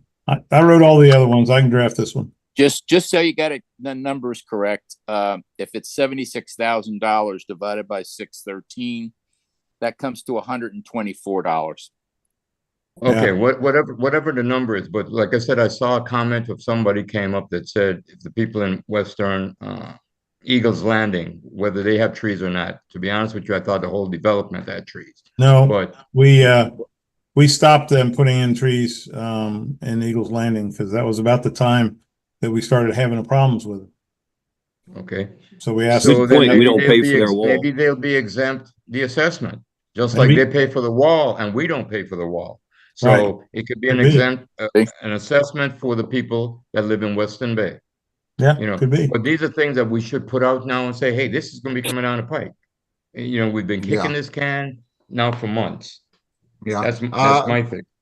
Okay, Greg, so you go ahead and draft up the letter, Okay. send it to the board, Okay. and let's approve it and send it, and Natalie can e-blast that out Okay. to everyone. As we're talking about email, I would like to say, Natalie, we need to make sure all the homeowners here have an email contact.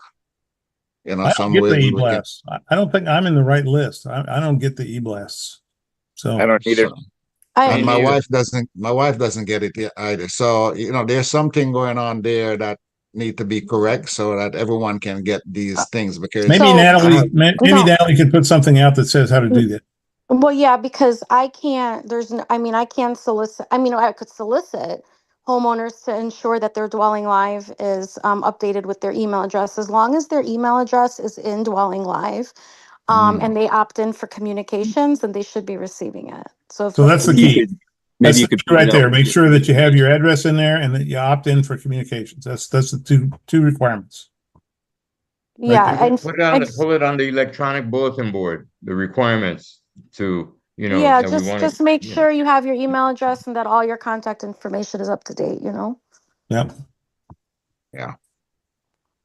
all right. So we just voted for go ahead and get some prices. Yeah, so I got a motion to obtain bids to remove for the roots and to do the repairs. It's gonna Okay. be two separate things. If we could find, obviously, if you can consolidate it, that's even better. But I will start reaching out now. And I had a motion, I had a second, and I had an all in favor. So you guys can Okay. proceed. So you and I need to iterate those RFPs, what they say. Yeah. Probably, Okay. no, probably you and Carl need to do that. Yeah. Greg, you and I will work on it. Okay. Yeah, All right. because I already have a few contacts that vendors as well, so we can work on that All right. and get this out. Because my concern on Paleo Street, there's some bad one over there, and I don't want them to head into the sewage system. Yeah, So there's some bad ones all over. we need so we need to really act on this. We can't allow for months to keep passing by and not doing anything. Yeah. All right. Well, let's That was thanks, Greg. fun. That was fun. Well, here we are again. Internet costs. We're gonna move on to that one. Want me to talk about it? Yeah, go ahead, Greg, because I did Okay. ask you to look into that for me. All right, there's been some question floating around, a few people about the internet costs. In other words, if they don't have the internet connected, the bulk internet connected, can they get their money back? And the answer is no. The cover those costs for the internet are what's called common expenses. And so they all get put together. If there's some extra for some reason that needs to be refunded, it would be refunded to everyone. You can't parse out individual budget items and then say somebody doesn't want that. For example, I don't use the tennis court. Never have, never will. It costs the association a certain amount of money to keep that up. I cannot go in and say, well, I don't use the tennis court, so let me have that money back. Can't do that. And so the same goes for all amenities, which this internet is an amenity. So the answer to can I get a refund if I don't take it? The answer is no. Well, let me interject there. I have a letter here. This is Withers at 604. Since 2020, we've been inquiring about CenturyLink service to Heather Gambini from Leland, and nothing was done about it. Fast forward to April 2021, we talked to Katie Bishop, Westyn Bay, who sent out notices saying that the project was in full swing. We called again, still no service. Fast forward to January 20th, 2022, we contacted Maggie Silva of CenturyLink, explaining we still had no service and nothing was done.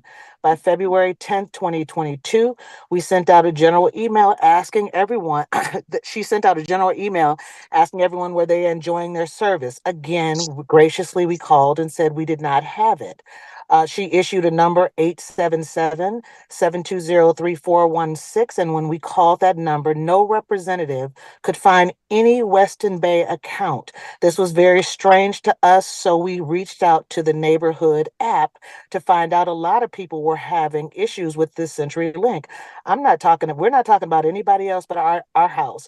The representative gave us another number and kept trying to sign us on to buy another package. They had no idea what the Westyn Bay account was. So we saw on the app that more people were having problems. Finally, last week, we expressed through a group email, Natalie gave us a guy named Chad from CenturyLink. And so we reached out to Chad, and by February 2025, a tech by the name of Darwin just showed up at our door, unannounced. And when I asked him who he was, he said, I'm from CenturyLink. And I said, did Chad, the representative from Westyn Bay, ask you to, he says, I don't even know Chad. I said, does your boss know who Chad? Ma'am, I'm just here to find out about I said, so you don't know who Chad is representing? He says, no. So I immediately called the number that Natalie gave me, Chad, and Chad says, Mrs. Withers, your service was installed November 19th, 2020, and you have been being charged for that, and you have no service. You don't even have a modem. You were never even connected. And I said, Chad, I've reached out to everyone. If you call CenturyLink right now and you give Chad's name, Darwin's name, no one knows who these people are. Depends on the number you call.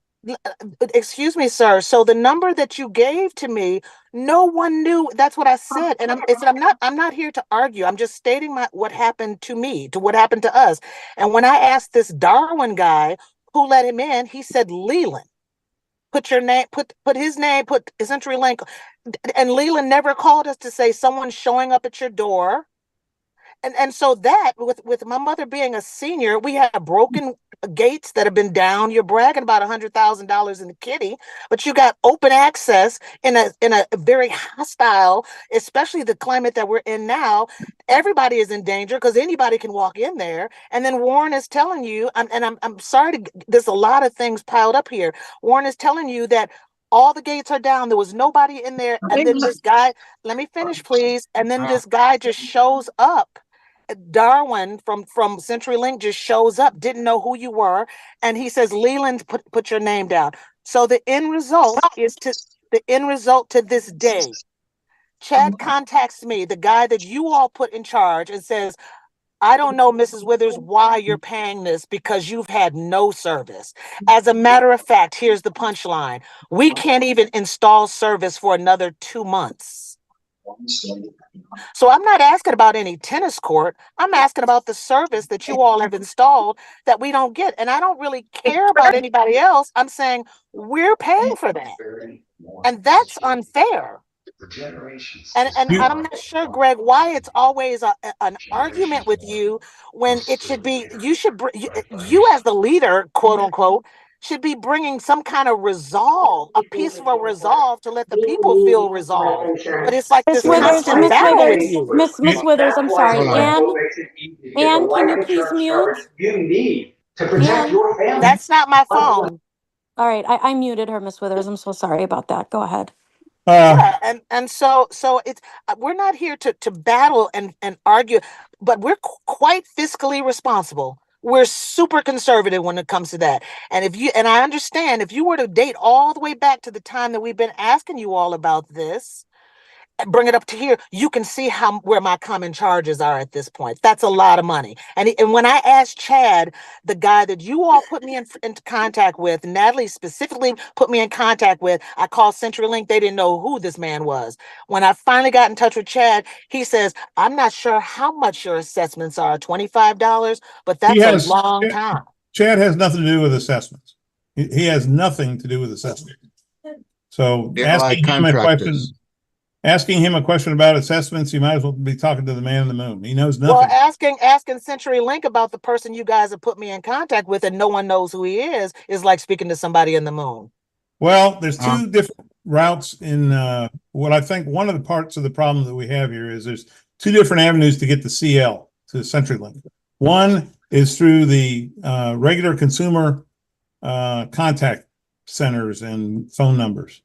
Those people are of no help on our contract because ours is a bulk contract. You have to go through the other route where you access Chad. And that's where you call. Now, a number of us, I think Ken, you included, have had the opportunity to work with those different people. And yes, it takes a little bit of persistence, but you can eventually. But Greg, I mean, come on, 5 years since 2020. And here's the interesting part. Wait, let me just say this last part. Here's the interesting part. He's saying I have been charged since 2020. Wait for it. April 8th, 2021, Katie Bishop sent out an email to say everything was in full swing. All the service was working. How is that? How are we being charged for service we never had? How are we being charged for service we never had? And tennis court, I can go to the tennis court right now and play on the tennis court. That's what we're paying for. But service that we don't have? You're paying for the access to an amenity. I have no access. I have no access, Greg. Exactly. Your point is you have no access. We have to fix that.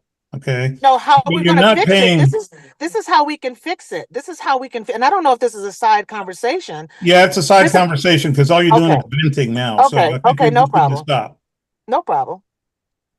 This can be a side conversation, but it has to be resolved because we cannot pay for that. Greg, I have a local contact telephone number that I can call of a local repair person right here. They've sent everybody, Ken, I'm sorry, respectfully. Natalie knows they sent out, we have a group email with Natalie included that they said they cannot come into our yard for another 2 months. And when they come, they've got to dig up all our flowers and trees and bushes to make that happen. I recorded it, videotaped it. The gentleman sang it with a conference call with Chad. That's what they said. Natalie, did he not say that? Yes, he did. I heard them say they had no idea. But I think what the issue is, I believe I wasn't around when the contract was being executed, but I believe there's two different companies. I believe there's CenturyLink, but the account is through Lumion, who is the account representative for the bulk account. And then Chad is the account representative for that. So I think that's why when we call CenturyLink, they don't know who Chad is. And when a technician, I think that's what it is. the interesting thing is CenturyLink is no longer called CenturyLink. So Darwin, whoever this Darwin guy is that just showed up He's at my just door, a tech, you know what? He's a technician probably just with that you CenturyLink. all just let in, that you didn't even So, call but me to say that no one but was wait, coming but in. okay. So I want to backtrack to that. I never put anybody on a list as far as CenturyLink. What I think the guard probably has a permanent list for CenturyLink technicians to be able to get in and out of the community.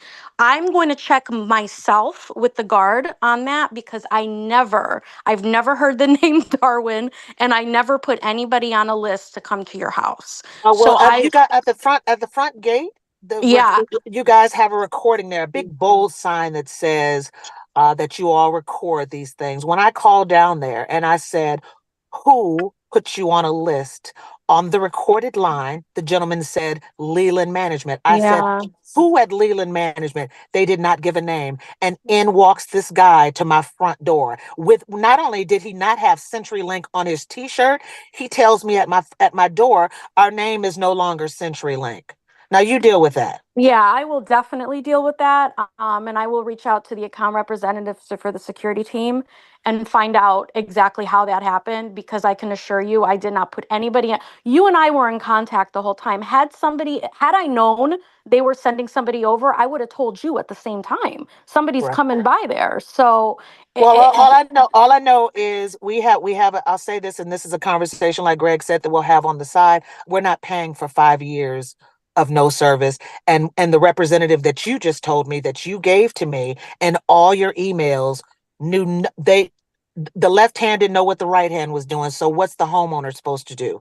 So we cannot be responsible for that, but we can move forward, but we cannot pay. We're not paying for that. That's 5 years. First of On the all, bright first of all, side, on the wait, bright Can I side, ask- there, we there only are had- there wait a are minute. 580 residents who've been able to sort this out.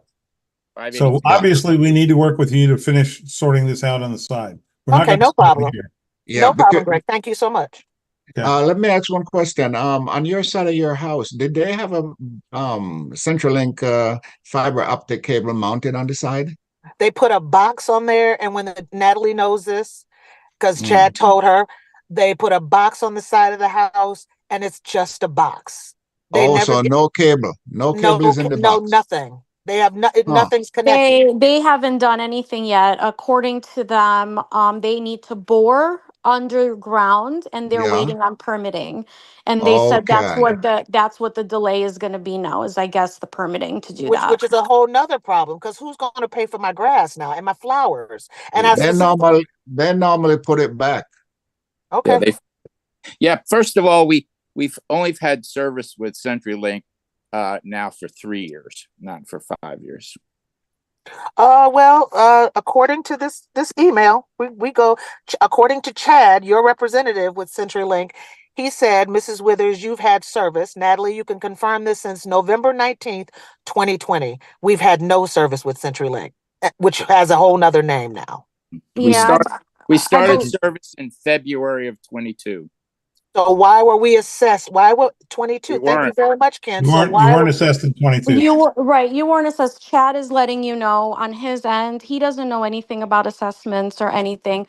What he knows is when the contract was signed, but nothing happened until 2022 when everything was installed. So he's okay, just well, Well, here's the interesting thing because this is what asked Chad for the document for which he gave us that specifically called out our house, that specifically said we signed on for November 19th, 2020. But I'm going to move on. We'll talk about this sidebar, but it has to be resolved because the first is around the corner. Okay, sounds good.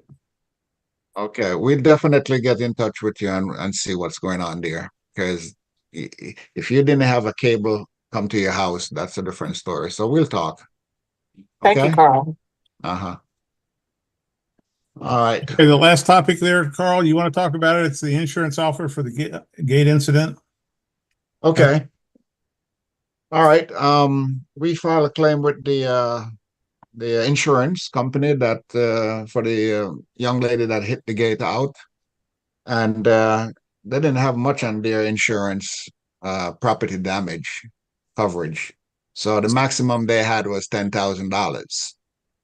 The insurance is willing to pay the $10,000, but they don't want to pay for the full cost of what it will cost to replace the controllers that get smashed up, as well as the gate. We have an estimate that came in for $16,500 or something dollars, and to replace two controllers. Because why we want to replace two controllers? Because they work in sequence, and sometimes they can get thrown off because one is new and one is old, and therefore we ask the insurance to replace both of them, so we can have a proper working gate. And the manufacturer, who manufacture the controllers, they say it's not a good idea to have a new controller working with an old controller either. So that's the dilemma we went into. So now the insurance come back and said the only thing they will pay out is $10,000, and it put us in a situation now that we have to eat the other $6,000. Either eat the 6,000 or take them to court, which will eat up 6,000 in attorney's fees in no time. Exactly. So the only suggestion I would suggest at this point is take the $10,000. We may have to just stick with one of the older controller and just tweak it and see if we can get it tuned in a way that they will go in sequence once again. And that will cut our costs down to about $12,500. So we'd really end up eating 2,000 if we go that way. Because if we get into an illegal issue, it's going to cost more. And I don't think it's really a good idea spending HOA money fighting these legal battles when it's not going to go nowhere. Carl, yeah. Did you let everybody know that this person drove through the gates at about 60 miles an hour? I think we mentioned that. Yeah, Okay. I think we mentioned that. Yeah, when it happened. Just so that all the residents understand that wasn't a situation that's how the damage was done. Yeah. Matter of I fact, make a motion, Carl. I make a motion that second. we accept the insurance company's offer of payment for $10,000, and then For the $10,000 and move forward, because that gate is forward. sitting out there. I think we need to just move forward and replace the gate so the place doesn't look open like that. So motion made. Yes. Motion made. All in favor of this? I gotta get a second. Let me just say too that what the insurance company is requiring is that to accept the 10,000, we have to sign a release that there's no possible way we could go back against the individual ever or anybody else. Yep. So it's a full and complete release for the 10,000. We have no option to reclaim from that individual. I don't know that we have any choice about it. I think we should go after them. I think we should try to sue the individual. Because if everybody starts having $10,000 worth of damage and liability, and they start damaging things in excess of that, are we going to always eat that difference? Well, she's a young girl. She doesn't have any assets. If we go to court, there's no water in the well, if you will, to get from her. How do you know what asset she has, Gary? Is she working, Greg? I don't know. The vehicle she was driving is a Tesla, but she has no You know her? assets. I don't know if she owned the vehicle or not. Yeah, it's a That's true, but small she was Tesla. driving What a they call Tesla it? Tesla that's 3 or registered to something. her. Huh? Yeah, you don't know what assets she has. She was driving a Tesla, and right, we really don't know what assets she has. You're not going to be going after her because she has She's insurance. not- The insurance company will be representing her, even if it's more than $10,000. So we'll be fighting the insurance company, not her. And that's how the insurance have it all wrapped up. We'd have to fight them. Right, and we have our lawyers too, right? So let the lawyers figure it out. Jim's You got a advice. motion on the table, don't you? Yeah, we do. Got a So we motion. have a on motion on the table. table. Should we? What was Jim's advice on this? Settle for the 10. He didn't think that you had much prayer of getting any of the 6,000 out of them. Was that the advice from I thought we went to Demasi to get an opinion on I that. don't know. I don't know if we did or not. Did you do that, Natalie? I thought Yeah, when I'm sorry, you guys. Yeah, I think it was Demasi. It wasn't Jim. Give me 1 second. Um, Well, just as an independent data point, I did ask Jim about it verbally. And okay, okay. and that just based on the brief description, he said, yeah, probably better off settling for the 10. That But was I it. thought we had a written opinion from Demasi. What does Demasi's that's opinion say? I don't have it handy, and like I said, Right, I don't have it handy. I would need to look it up, Warren, but you're correct. It was from Demasi. okay, And so I want to say that they said to settle as well. But let me double check. Yep, let me just double check. Give me 1 second, guys. Okay, let me say this. Whatever the case is, can we go ahead and fix the gate and then deal with the recursion later? Okay, so I got the I got it pulled up here. Basically in a nutshell, because the lady that hit the gate is not an actual homeowner, she's only a resident that lives there, you couldn't go after her HOA wise, to recover anything. The attorney is recommending taking the 10,000 since there's no guarantee that the resident has any assets that can be used in payoff, and she is not an owner with which we can levy an individual assessment against. Oh yeah, I remember that. Okay. Yeah, so I think they had asked originally, is she a homeowner? Because we can do an individual assessment against her, but since she's not actually a homeowner and just a resident, we couldn't go that route. So they're saying that basically they're recommending taking the settlement as opposed to exhausting more legal fees, trying to go after the difference.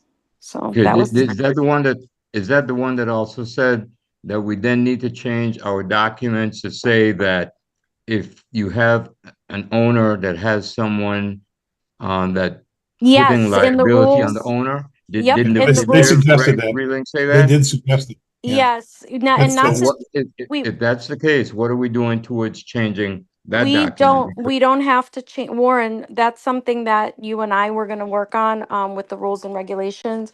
You don't have to change, the governing documents for that, does not need an amendment. That's something that we can add into the rules and regulations document that we're working on and say that residents and guests are, subject to the same provisions that homeowners are. And Okay. if we The add rule, that in there, yeah, that would help. yeah, we should okay, do that. the rules and regulation document that you're talking about is the thing that you sent out since September, that I'm the only one that read. And then maybe we can put that in and get it some finality through the board Yeah, so that it's in there. let's finish that up and get it done. Right. Well, I've certainly given feedback to Natalie, and I understand I'm the only one that's given feedback, and this is something that's been out there since last September. Yeah. Thank you. This is Steve again. I raised an issue in September, and I was told from Natalie, I think it was last week or 2 weeks ago, that was still being written in there, and it's 5 months down the road. So Well, what's being done with the rules and regulations? we've had a few other irons in the fire, you guys. So Sure, you always will. yeah, That's always why will. you take Right. these jobs. That's why I So stay late and get overtime pay. um anyway, I just want to see the gate back up. And I'm just suggesting, and maybe you guys could correct me or what, but can we use our own funds right now and get the gate in place and then work out those difference with the That's a motion. insurance? That's a separate motion. We got a motion on the table right now we need to dispense with. Oh, okay. The motion on the table is to take the 12 or the 10,000 and fund the rest out of our own resources. I tend to side with Warren, but and if both attorneys have said we should take the settlement, then I think we need to do that and then get the regulations changed right away, Warren, with so that it doesn't happen again. If it's a matter of us changing the requirement, I don't see why we can't change the requirement and go after the individual. So Oh, that's after the fact. I would say that being the case, if we change the requirement to say that the homeowner to accept some responsibility, then we'll go after the homeowner. I don't think, If we have, I don't if we think, have to take the money, what Carl is saying is that we take, what Carl, I'm hearing Carl say is that we take the money and from, I guess, from the association and fix it. And what I'm saying is that if we do that and change the requirement, then we would be able to go after the homeowner and the individual because we would have a document saying that we could do that. Right, but right. it's after the fact though, Warren. I don't know how you do that. Yeah, I don't know I how don't you say, know. Well, we invented a rule that's going to apply to something you did 2 months ago. I don't know how you can do that. I don't think you can. can that happen? That might, I mean, it would be very nice if we could do that. But I think Well, why don't we because, find out then? Why don't we find out from the attorney? yeah, I can ask, Yeah, why don't we I find out can from ask, Demasi? yeah, I'll ask Demasi if we go ahead and add that provision stat, get it approved. If Now- we can now- retroactively, apply it, yeah. Now, I with can ask. regard to using our funds to get it fixed for now, I don't think there's any restriction on that. You know, we will pay ourselves back with whatever we get on a settlement or a court case or whatever. But I There's think, nothing Greg, wrong. I think because what Warren is saying is because if you guys take the payout, there is a release that you Yes. cannot Yeah. go after the homeowner. I got So once that. you take the I payout, got that, that's but it. there's two questions there. One is that, the other one is, can we just get the damn thing fixed? And I the agree we answer should is get it yes. fixed, but I'm We saying that can to get get it it fixed. fixed if we get an understanding from Demasi that it can be done, that we get it fixed, go after the people. I'm suggesting that we not sign anything at this point. If you're saying that we can take the money out and go ahead and fix it. I have two different Yeah. issues for me. One is let's use our resources to get the thing fixed. Second one is what's the source of reimbursing us? Okay, so you're suggesting we need to hold off and see if the Not signing the document. and not sign the document yet. Yeah. There is no Correct. That's what I'm time. saying. I talked to the insurance agent. There's no time Expiration time. expiration on this. Well, Correct. there is, Okay. but it's long. So Yeah, like a year or something like that. I yeah, think it's like a at year. first we thought it was like 10 days, but it's not. So When I move that we go ahead and get the thing repaired as quickly as possible and repair it the right way. And then we table the issue about accepting that and until we get a ruling from Demasi. okay, so we got All to right. do it separately. Table the motion that's on the table at the moment. So Correct. we need to vote on that. So you want to bring that up, Carl? Well, I think you had a second on it, right? Okay, sorry. Okay. Okay. you bring that up? Who's making the motion? Somebody make it? We make a motion that we table Greg's original motion until we get ruling from the attorney. And I make a new motion that we immediately get the gates fixed the proper way, even if it requires two controllers, whatever it is, to make it work right. And that we get the opinion from the attorney. Attorney Demasi. Demasi. Correct. We want a I second second. that. We need a I second. Second second that? it. Okay, all in favor? Aye. Aye. Okay. So we use one stone and kill two birds, is that correct? With that vote, yeah. Okay. No. No. Gary motioned to table the payout until we get an opinion. So now I need a motion to approve the repairs, as presented by, Gary. Yeah, Okay. by Casey. Gary. by Casey. Thank you. Yeah. Okay, All right. you make that motion. That was what my motion was, and Warren seconded. Yeah, did. that's right. He was.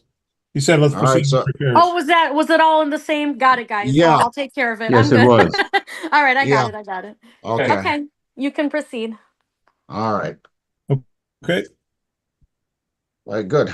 All right. So let's move on to new business.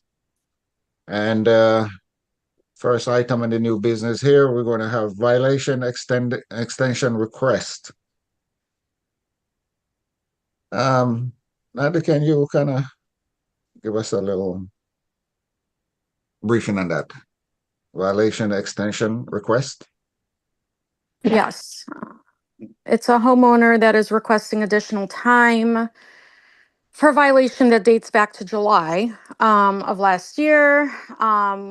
we've given them, I think at this point, ample time to correct the issue, but unfortunately they are asking for more time. So at this point, I thought I needed to What's the issue? bring it to the board. Hold on, I'm pulling it up.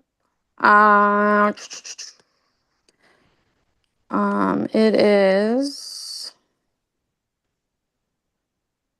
repainting their house. It needs to be repainted. Is this the one on It's- Orsota? I believe, no, Azura. Zero. Okay. Yeah, I sent it over to you guys a little while back. And I got a couple of responses, but so I Why do just they left want it. why do they want an extension? They are saying that they're just having financial difficulties. So, How much and time they asking for? well, back in July of 2024, they asked for 4 months. So I told them, okay, we'll give you 4 months to do the repaint. I know it can be expensive. That time lapsed, and they've now reached out again in January, said they were not financially able to do it, and they're asking for more time. They didn't give me a specific time frame. They're just saying they don't have the money to do it. So I told them that I would find out from the board if A, it's approved for another extension, or and B, how long the time frame would be. So there's only two alternatives. One is to give them the extension, or two is to start the lien process. Yes. Yes. Well, let me look and see where they are as far as the violation process. Hold on. Yes, it would go to the attorney. So, I'm sorry. yeah, so the choices here is to offer them an extension, and then you dictate what that extension looks like, or it goes to the attorney for compliance. Natalie, what's their balance in their account? They are current. They're up to date. They're current. Yeah. Let's give them to 1 June. If they're current, give them to 1 June, see if they can scrape up the money. Otherwise, we can file for a lien at that time. Yeah. Give them, I'm sorry, until when? Till June, did you say? 1 June, the 1st of June. Okay, okay, thank you. I'll second that. Okay. All in favor? Aye. Aye. Aye. Okay. Hey, while we're on that, just only because it's in the front of my mind, the house where the guy refuses to clean the grass out of the curb in front of his house, where on Paleo, where we have that easement that goes back to the drainage pond. Yeah. You know what I'm talking about? Yes. Yeah, I know which one. That guy's house, the back of it is peeling off. Literally, the stucco is coming off of the house. Something drastic needs to be done with that house. I've sent out notices for it. If the board wants me to advance it to the attorney would be the next step. I mean, We need to do something besides keeping doing the same thing, because it's been that way for months and it's getting worse. How long do you think my prison sentence is going to be? Do you think? There's damage every time it rains. There's damage going on internally in this house. It's not like you can say, yeah, I maxed out to him, but right, but I just need the board to direct me on that because it's in the back of the house, so I don't go back there. So what do you want us to? see. Well, I don't go back there. I just go on the easement. I can see it from the easement. Right, but I know, and that's fine. I'm just saying I do drive. I drive past. So as long as I'm just kept up to date on if it's been fixed or not, I did send out a couple notices already. Per your direction. I think it's time to ramp up the pressure, whatever the next step is, because it's okay. So we can literally pieces are hanging off the side of his house. So let's do that by email because it's not on the agenda, so the board can't vote on it, but the board can vote on it if it's if it needs to be taken care of right away, the board can do it via email and then we can ratify it at the next meeting. Okay. Okay. All right. Okay, I got the motion. I got everything down. You guys can proceed. Let's stop for a second and see if there's any residents that have any questions or comments on anything that was discussed. Anybody? You can unmute yourselves or raise your hand. Okay, go ahead, guys. All right. ARC and board meeting schedule. Well, the You need- ARC is not meeting this week until Is it Wednesday? Wednesday. Yes, tomorrow. No, Wednesday. Wednesday, yes, Wednesday this week. So we're for the last, well, for at least this meeting, we haven't been synchronized. The last two meetings, we haven't had the ARC and the board at the same time. So what we're suggesting, should we go ahead and make it more flexible by because if we split the ARC and the board, then we can start the board meeting a little bit earlier. And then this way the ARC will have their own schedule on Wednesdays, and we have ours on like on Mondays.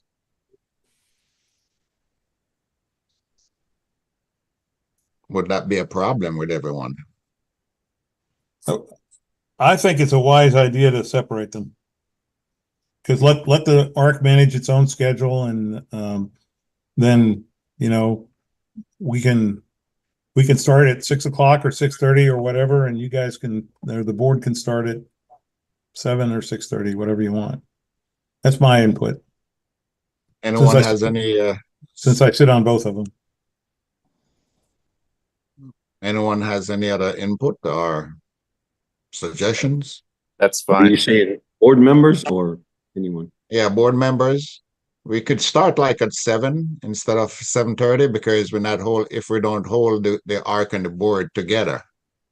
Yeah. On the same day. Yeah, I'm up for that. Because what happens, sometimes people goes to the ARC meeting and they sit there, and then they want to go to the board meeting, and then they sit there for long hours, and it kind of get a little bit boring for some people, and they leave the session. Right. So I think it might be easier for everyone, both residents and board members, if we can just split those in two.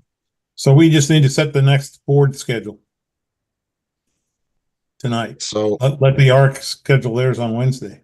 Yeah. And then the board, just worry about the board schedule. Are you going to continue to do these on Zoom? On Zoom? Yeah. So why? Well, yeah, because what happened, we find more participant with the Zoom. There's probably 4 or 5 people here besides the board members. Huh? How many people are here besides board members? Now, well, it's drug out pretty long. There's 5 board members and Natalie, so 1, 2, 3, 4, 5. You got 6, 14. 1, 2, 3, 4, 5, 6, 7, 8 others on the line. I will say tonight it's a little light as far as participation, but the last few meetings, there was a lot of participation. Well, I haven't gone the last 2 because I never got called when I raised my hand. So in a board meeting, a personal one, I'm right there and you're going to see me. Steve, I'm sorry. I don't, if it was not done intentionally. No, I understand. I understand. It's more this time, that's why I'm saying this time. That's why I say now, like, I'm not muting anybody in the beginning. That way, if you want to talk, you can unmute yourself. It's totally open as long as everybody's respectful, which everyone has been. I just think that maybe you should ask the individuals, the community, how they want it. Yeah. It's really a board decision. Okay, well, we got Roger that. 8 non-board members, no, 7 non-board members here. If you want to speak up, speak your piece, let us know. Do you care whether they're together or on separate days? No, I think what Steve is asking about is having the board meetings via Zoom. He's saying I could care less if they're together, separate days. Yeah, that's not what he's saying. Okay. Yeah. Oh, you mean about having it on Zoom? Right. Anybody want to say anything about that? Natalie already did. She said it's the board's call. Well, it's fine with me. I think it's call. But I mean, if somebody has a strong feeling about it. But the more people, what I think it should be live. Yeah. I think the meeting should be live and Zoom. I mean, but Why can't you Zoom from the clubhouse? That's hard. right. That makes this, there's a number That's a of great difficulties with idea. that. Great idea. I mean, they done it before. We did Zoom from the clubhouse? I don't think so. We did. Well, you were live. Somebody was streaming it. Well, no, somebody I reported think- the meeting. That's different. I think what we did one time, you guys might be right. I think what we did one time was the board met in person, and then management facilitated a Zoom meeting. Yeah, I'm only one person. It's just my preference. Not so- in person. Yeah, because as far as management goes, we can't facilitate a Zoom meeting from the clubhouse because we are there in that capacity of taking minutes and in person. So it's a little hard to navigate both. So I think what we did one time was, I think Are we I gonna- can't remember. I think I did it from home and I facilitated a Zoom meeting. And then the board was in person. I think we did something like that. I can't remember. We now. doing the annual meeting in person? The annual meeting will be in person. Yes. Yep. Is that date set yet, or we're too No, far I out don't to think know? we set that. I don't think we set that date. We Oh, usually set it in March at the March meeting. Okay. Someone said there So were next people month. at the Next month pool we'll be house setting waiting it for then. the meeting tonight. what's that? Somebody said what? There were people at the pool, at the clubhouse waiting for the meeting to start tonight. They must not have got the message. It's been Well- advertised as a Zoom meeting all the time. It's been up on the boards since last, Yeah, I understand. It just changed a couple days ago, though, right? The time. just the time. Yep. Went from 7:30 to 7. But it's And always been a Zoom even meeting. I missed that because I thought it was 7:30, but I think it should be both. But I don't know the logistics not- of doing both, but I I think am it not should still alone. be I in see a person. couple of hands out there and a couple of comments in the comments. It's let me say this. If you have to sit into one of those as a resident into a into a ARC meeting and you stay there and then later on you stay again for the board meeting. I mean, I don't know about everyone else, but you definitely thought it would get weird out. Right, but the only ones that go to ARC meetings are ones that have issues, usually. And now sometimes you got a resident comes there and sit and just listen. We Right, But see that's we their said choice if we're they gonna want. split. We're gonna split them, so it's not gonna be the same night anyway. So it's gonna be ARC's gonna be Wednesdays, board meeting's gonna be Tuesdays or whatever day we pick. But I think it should still be in person and Zoom if possible. And the thing, Whatever, no, she- I don't think you can do. I don't think you can do in person and Zoom. Either one or the other. That's my preference. My preference is to do Zoom. Yeah, I have no problem doing Zoom because I think I see more people on Zoom than in the clubhouse, and that's what we need. We want more, people, more homeowners, tuning in. So We're I getting, like the idea. we're getting plenty of participation on the Zoom. I think we just keep doing that for now. Yeah. Do we need to vote on it or not? Yeah, let's vote on No, that. I think the owners are saying they don't want to do vote. You guys are just making rules and not listening to the owners. No, We want to that's be- their choice. We want to be face to face. People want interacting so we can see who we can see face to face. And I think what Warren said is perfect. Split it face to face and virtual. Unless you guys are just hiding something and afraid to see the owners. I would think with the annual board meeting come up, you'd want to address people in person. Face to face. The annual board meeting will be in an open auditorium. Everyone will be there. I understand. I'm just saying, I would think that you'd want to get to know people and say, hey, not just at the annual meeting. We see you every 6 months or once a year. Right. Don't hide behind the computers. What if we alternate 1 month Zoom, 1 month at Clubhouse? No. So I mean, if we can't do it both, because my preference would be both the Zoom and the face to face at the same time. But if we can't do it that way, then this month it's Zoom, next month it's at the Clubhouse. Logistically, Zoom at the clubhouse is with a group, it's going to be hard. And besides that, they've been at noon and 1 o'clock in the afternoons on a weekday. Okay, hold on. Let's address that. What you got to understand here is that the HOA board have, a responsibility and things to get done. And sometimes these things can't wait till the end of the month to pile up to one HOA meeting, because some decisions need to be made. And we as HOA board members cannot meet up and just have a talk about our discussion without a meeting. So there's no ruling that said we can't have a special meeting if we have something urgent come up to call a board meeting. Absolutely. And because we have to function, we can't wait. Otherwise, things get dragged out, and like we But can't accomplish anything. Carl, respectfully, just like you just said, someone mentioned somebody videotaped and did YouTube before, but we are living a virtual world after COVID. We can meet at the clubhouse, and Natalie or whomever, hell, I can do it, and you set up a Zoom right there. You can do that where people can actually see what's happening in that room. But it's not going to be. There's a ordering mechanism in Zoom that allows people to be called on, and they can be identified as to who's talking. There's not going to be issues with microphones or It won't be. anything Natalie like can that. control that like she's done in the last meeting when she was turning off all the mics. She can do that, or whoever you elect can do that. But it needs to be face to face. You guys hiding behind these keyboards. We're not hiding behind anything. Not hiding, no, nobody's So then hiding. you guys need to address You know, the owners it's face to it's face. Well, it's we have 7 owners present. It doesn't sound like they're unanimous, but if they are, that's 7 out of 617 or 13. We've actually had face-to-face board meetings and then only 2 people showed up. Let the 2 people be there. That's the role. I mean, you guys have a job, whether they come or not. You still have to have a meeting, but the owner should have the option of face to face and virtual. And I think what Warren said is perfect.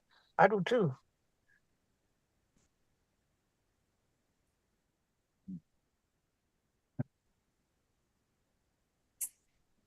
well, If you guys did an in-person meeting, management could facilitate a Zoom, but it wouldn't be from the clubhouse. It just gets, it's a little difficult to do both in person and Zoom, but I would be happy to facilitate a Zoom meeting, from elsewhere at the same time and be in contact, with the board, should there be any questions on the Zoom, if people have questions.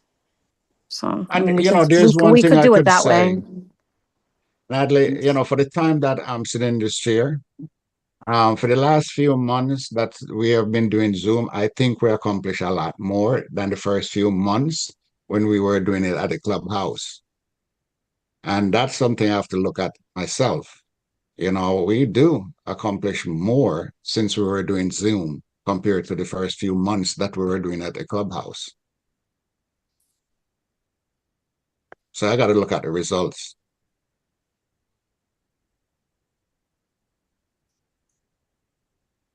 When we say, okay, Steve, what you're saying, define what we accomplish. What we're saying here is that when we have a lot of going back and forth and stretching the conversation and asking questions, that's unproductive. Nothing gets done. And when we can sit and have because remember, the board meeting is also for the board members to meet up once a month or whenever we call a board meeting to discuss an issue that we can make a decision to move forward on. Right. I understand what you're saying, Carl. The only reason I said define accomplish is because I emailed you and Natalie 5 months ago about an issue, early contractors, and it was addressed before. There used to be a time when they could come in, and I was told that it's still being worked. 5 months just to say a contractor can't come in at 6:30 in the morning on a Sunday and work. Steve, it's being added to the, Steve, that's one of I know, the. I know, you told me that, Natalie, and I I'm thought we were saying that's handling why that I on the said rules. Yeah, that's why I in said the, define accomplish. Yeah. Because, I guess we haven't accomplished a thing then, Tom. That's how. Steve. I mean, there's always a few things on the list that don't always get done. You You weren't in that conversation, Greg. That was to Natalie and Carl 5 months ago. Right, the rules and regulations are being worked on right now, and that's one of the items that is being added to the rules and regulations. It's a I really, understand that, and it's and a what really you long addressed earlier- document, so. But what you addressed earlier about the trees, you told Warren that would be in there. And how long is that going to, that's going to take 5 months. That's another 5 months for the tree issue. But if you can change rules and regulations for the trees overnight or in 2 weeks, but you can't address a contractor coming in at 6:30 in the morning on a Sunday. Wait, That was, what rule are we changing for the trees? We're mixing and matching issues here.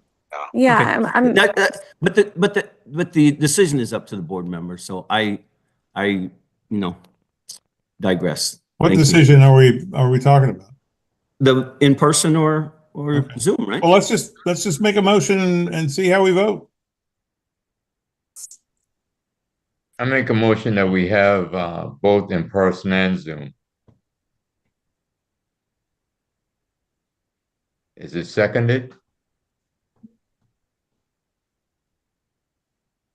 I don't understand. What I'm trying here, I understand the point, just to get back into a room and all that kind of stuff. But right now we don't have much time, and there's a lot of things that needs to be wrapped up and discussed. And we are doing fine right now, getting a lot of things done. And I don't want us to get into a room and just keep shouting after each other and stuff like that. And I think it's much more productive. I've seen that from taking notes, that we started accomplish things. So I would say we just keep doing Zoom for right now. I agree with. As an owner, I don't accept that at all. As an owner, that's not acceptable. Okay, well, Go ahead, Gary. No, I say that's fine. It's not acceptable to her, but it's, I move that we stay on Zoom for right now. Well, we got a motion on the table from Warren, so we either have to second that or table it. I haven't heard a second, so I'm going to make a motion to table Warren's motion. Second. All in favor? Aye. Okay. Well, that's only 2 ayes. All opposed? I oppose. 2 ayes and a nay. Haven't heard from Ken. We haven't heard from Carl. I said aye. You said aye. Okay. And I say aye. Okay. All right. So that's tabled. So what's the next motion? I move that we just stay in Zoom for time being. We can address it later. I second that. All in favor? Aye. Aye. Aye. Okay. Okay, that said, we need to set All the meeting. opposed? All opposed? I Opposed? oppose. As an opposed. I oppose. The ayes are above the nose, Warren. Okay, no problem. I just wanted to get it on the record that I oppose. Okay. Okay, thanks. Why don't we set the date for the next meeting then, since we're on that topic? I think this, the 10th of March is the second Monday. Okay? Yeah, we're fine with the second Monday, the 11th. Yeah. 10th. Not the 11th, the 10th. The 10th? 10th of March, yeah. Second Monday. Let's see.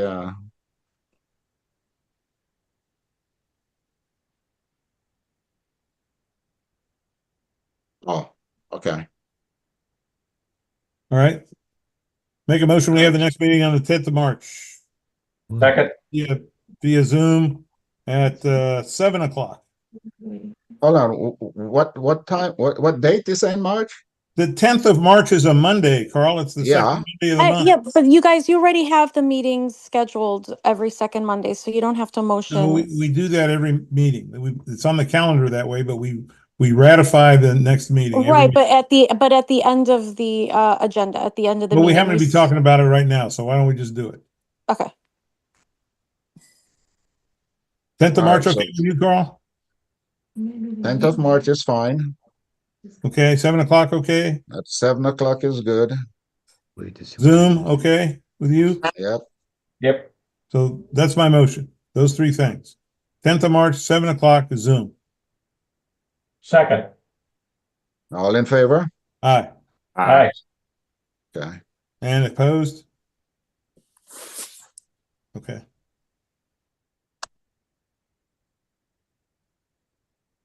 I'm correcting Yeah. it, Steve. Thank you. Yeah. I got Yes, it. yeah. Got it. Okay. All right. What's next on this agenda? All right, we have to discuss the possibility of the turn of to the gate, including the reflectors and the rumble strip. That was the old business. Did I get any price on this? I thought we settled on a price. Huh? I thought we settled on a cost that we were going to charge. He was asking if you got a price for the rumble strips. We settled on a price for the if you hit the gate, that's $600. That's what we Right. settled on. Yeah, I we believe. yes, that's correct. All right. So we only need to, so the rumble strips are not in that item on the agenda. Right. I thought we didn't. I thought that my recollection of the discussion on rumble strips was that I had said I didn't think it was a good idea, but I didn't think that I thought we were going to do something about a rendition where it was going to have some pictures of reflectors. I thought somebody was going to do it either. I did one that showed, no, the task was to do one for the signage for the clearance. I did that and showed it. Okay. But then there was task did supposed to not be something include- about the gates where I think Carl may have said that Casey said he had some type of strip that he could put on the gates and he was going to do a rendition. That was a Yeah. different, oh, I didn't Because there was he was gonna do the discussion about rendition? there was a discussion about the reflectors to the gates so that it would be visible and whether it'd be red on the top or when we didn't want too much red looking like a railroad station and so forth. We had that Yeah. discussion and there was supposed to be a rendition by, I believe, Carl or yourself, Greg. Someone of you said you were going to do a rendition. No, the rendition I correct. signed up for was just for the signage for the overhead. Yeah, no, No. Warren, you're correct. You are correct. I was supposed to do a rendering to show what what we would like to see on the gate. Since no one didn't really like the idea of the red, reflectors going across the board, and somebody suggests maybe I should do something like that. I think we just probably go back to what we have right there now. Let's keep it simple. I don't think a reflector Which was the would- strips? I don't think a reflector. No, would we're be- getting mixed up with this, Greg. We're not talking about the strip. The rumble strip right now. We're talking about the reflector and the gate when they repair the Right. new gate. Yeah, that's what I'm Right, talking. that's what we were that's talking about. That's what I'm talking Yeah. about. So I don't Yeah. think that having those reflectors there would have stopped that girl from running through the gate at 60 miles an hour. And that's, yeah. And I don't think So- we have, I don't actually think we have a real problem with people actually running into the gates per se. We have them knocking off the poles, but I don't know that we have that much of a problem with them running into the gates, do we? Yeah, so that's why I kind of step back to just go with what standard there now. If Right. it's fine So with every- I think what was standard was he said that he would put the it two, the way it is on the gate. Which was red and Well, white, I believe. yeah. Or right, horizontal position in the two center, Right. yeah. Didn't you suggest putting some type of a sign on the poles so that people could see the poles more prevalently from the pickup trucks? Oh, Yes. Yeah. Well, Well, that's a different topic, but we're just talking about, because once we tell Casey to go ahead and manufacture the new gate and spray the other one, we have to put back the reflectors on the gates. Right. So I was making a suggestion to use like a red reflector tape going right across on each support column on the gate, on top and the bottom. But you guys didn't like that. well, So, it's red and silver now, so yeah. I kind of So like the alternating. It brings it gets your attention a little bit more. My preference. Well, Well, that's why I said I would just probably go back and just stick to what was there before. Okay. So I think we just keep it like what was there before. Because again, as you guys said, there's not much people really hit the gate itself. So we Right. might not need it. And if we had those red strip going across, it wouldn't stop the girl from hitting the gate out anyway, No. you know? So I just said, okay, that's why I didn't go any further with that If you had idea. if you had a guard standing in front of the gate at the time, she Should wouldn't you bet stop it? for the guard either. Yeah, that person. Fortunately, they never stand out there by that gate, so that's good. Yeah. Okay, so what are we doing on this agenda item? Is it supposed to be No. approving the cost associated with the barrier arms and punitive damages? I thought Carl said we already did that, or Warren said we already did that for $600. Right. We agreed for $600 anytime people hit the barrier Barrier arms on arm. that. It would be Yeah. a $600 fee. So we're done with that one, assessed. and we're talking about Right. the next one, which is the Yeah. reflectors. Well, we're And done with the $600. Right. Yeah. But there was also, as we were discussing, to put a sign so it's more visible that when somebody come up at the especially the back gate, because that's the one that always get hidden off. And when I That's the sit one there and we're gonna put the sign on the pole, right? yeah, Gary was to do gonna something. fabricate something. Right. And then we could put a sign that says stop or whatever, but in my opinion, I don't know if anyone want to agree with it. I think that bar is too low. It needs to raise. I agree with you 100%. I The think back that's the gate. whole problem right there is it's not visible to I a watch. lot of vehicles.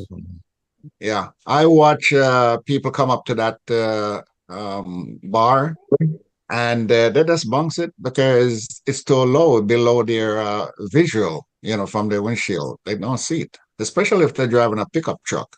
Yeah, pickup truck or an So SUV or something. I this is, we didn't have it on the agenda, but it's something that we need to discuss. That I would suggest that we raise that bar a little bit up.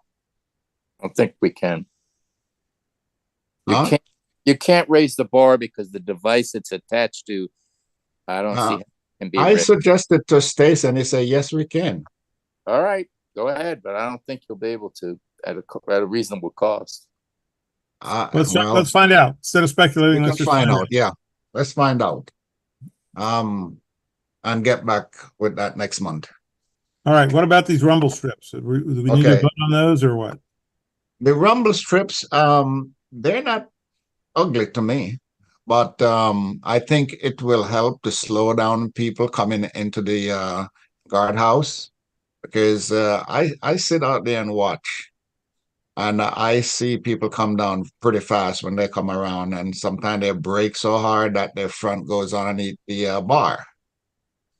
And if the bar was looking lower, they would have knocked it off. So I think we then need to slow down just before they enter the guard shack. And,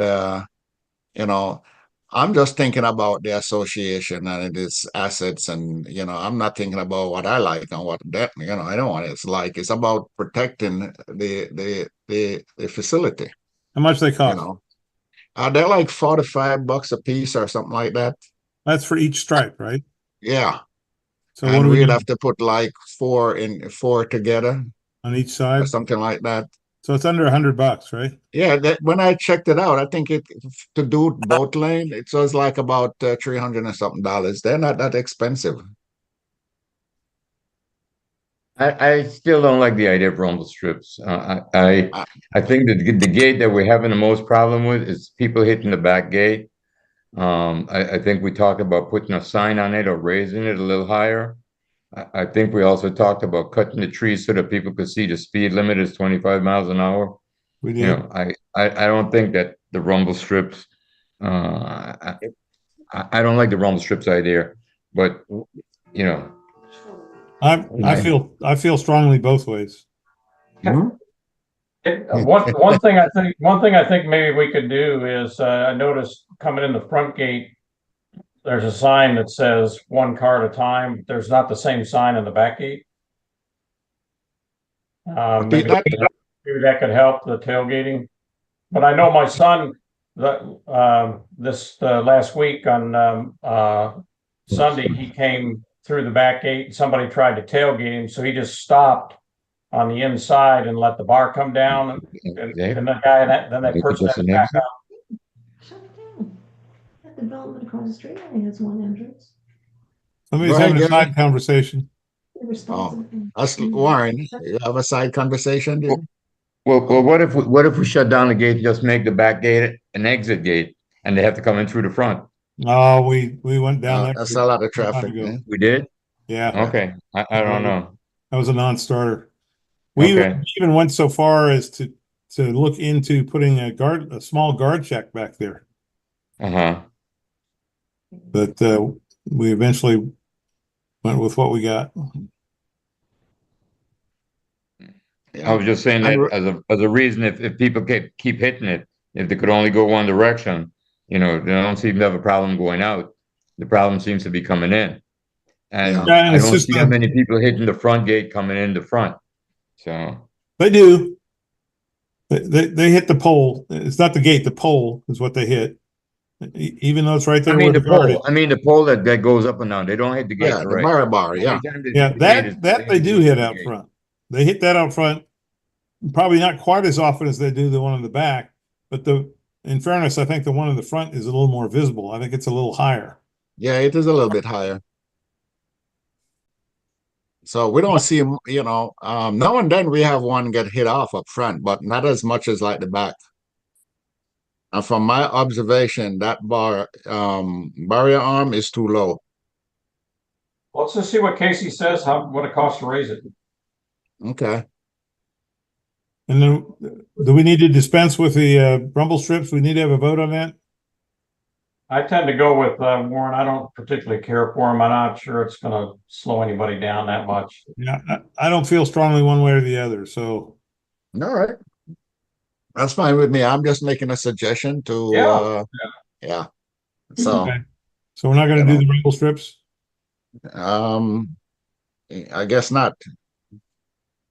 And I did look. Somebody, I think it was Gary that said there's a sign up front. I just looked. I have pictures of where the signs are. Yes, he's right. That up front, there's a sign that says 1 vehicle at a time, and there isn't anything like that in the back. It says attention residents, only 1 vehicle at a time.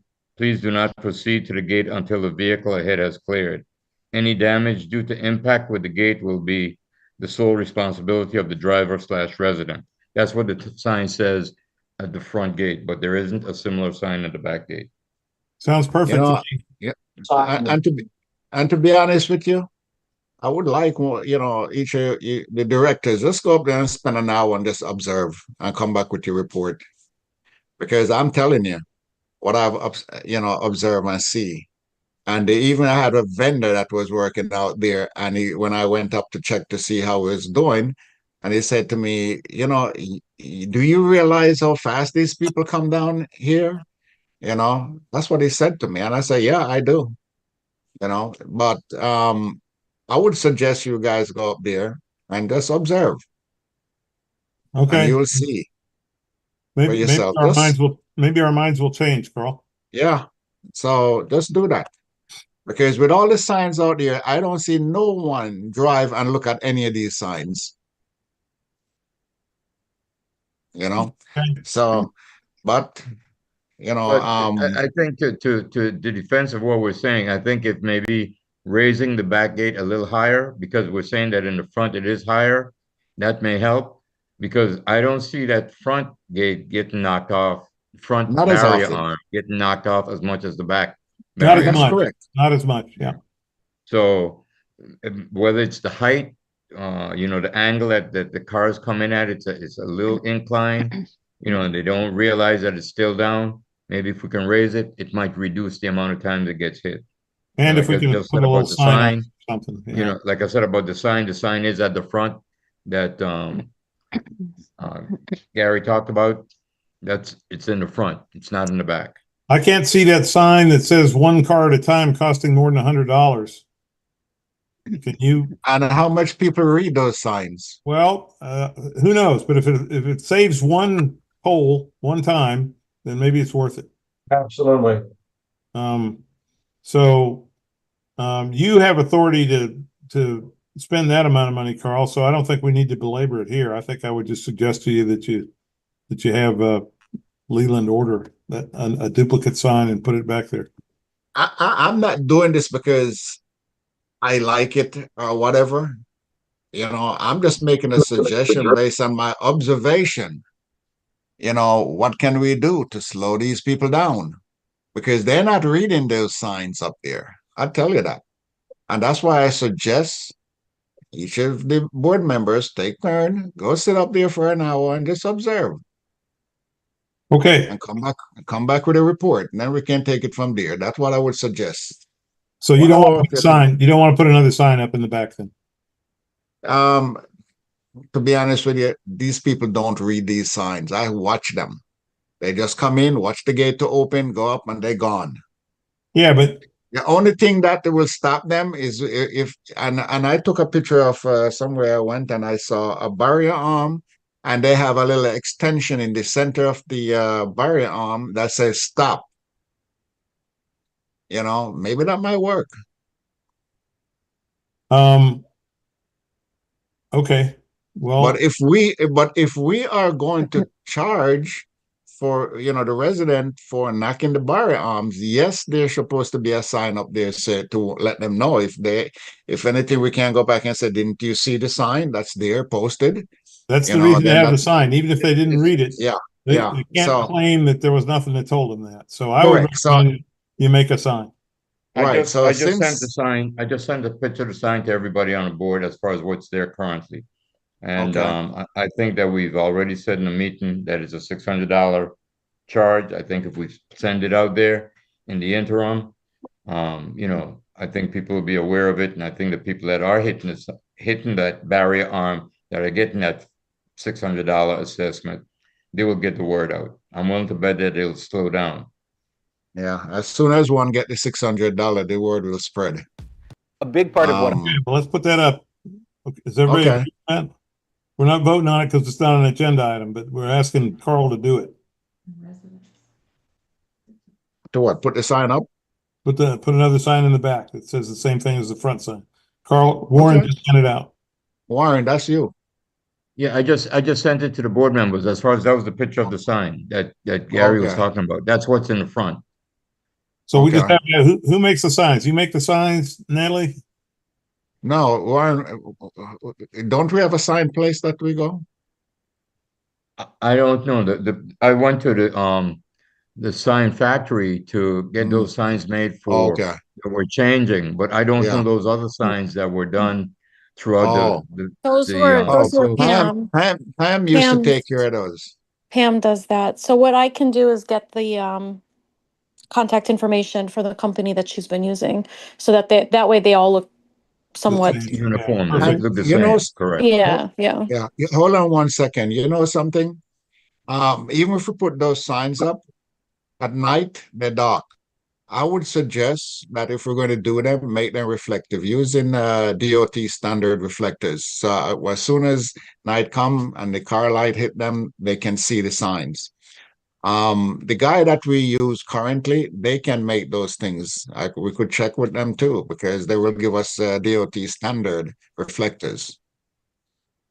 I'm going to disagree with you a little bit there, Carl, because I think the white sign like this one will get their attention as well. Reflective sometimes gets hard to read the lettering.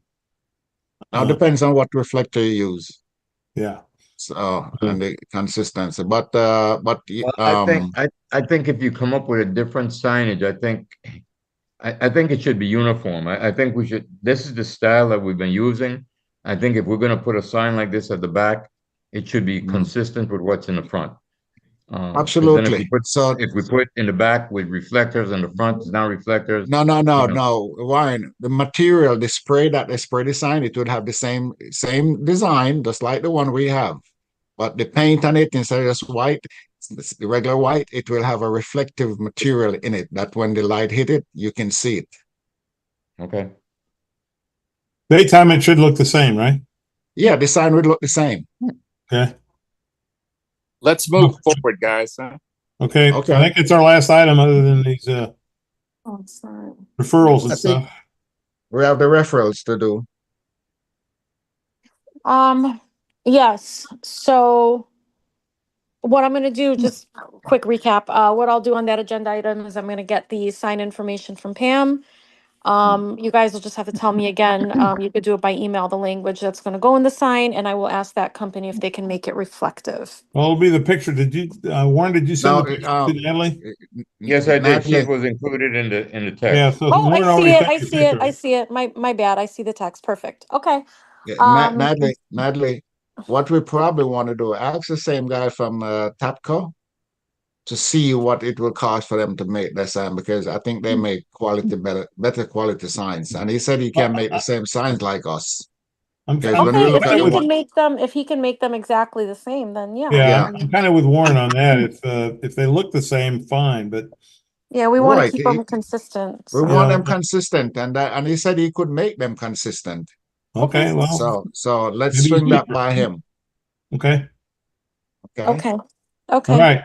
You're Nicole, Natalie, fees and referrals. Yep, the next one, so we have account ending in 8101, account ending in 8001, 6701, 0401, 2611, 1211. These are for various violations that have gone past the legal warnings for oak trees, palm trees, pressure washing, parking on the lawn. That one's a big one. There's a few, they're there on the agenda, so I would just need a motion to approve sending all of those accounts to the attorney for covenant enforcement. I make that motion. I'll second. All in favor? Aye. Aye. Aye. Ken, that was a second from you? Yes. Yeah. Okay, thank you. The next thing is to approve the two flat fees to proceed with litigation on those existing covenant enforcement issues. They have already been sent to the attorney, and now the attorney is ready to litigate due to no response from the homeowners. I'll make the motion. Second. All in favor? Aye. Aye. Aye. Okay, and then the next thing is the delinquency suspensions. We need a motion I make to, a motion that accounts in arrears over $50 and past due over 90 days have their privileges suspended. I'll second that. And all in favor? Aye. Aye. Aye. Okay. Well, as we said, date for the next board meeting going to be March 10th at 7 o'clock. And then Via we can Zoom. adjourn. Via Zoom. Via Zoom, and I move that we adjourn. I'll second that. All in favor? Aye. Aye. And the meeting is adjourned at 9:43 p.m. Thank you, everybody. Thank you, Carl. Thank you, Natalie.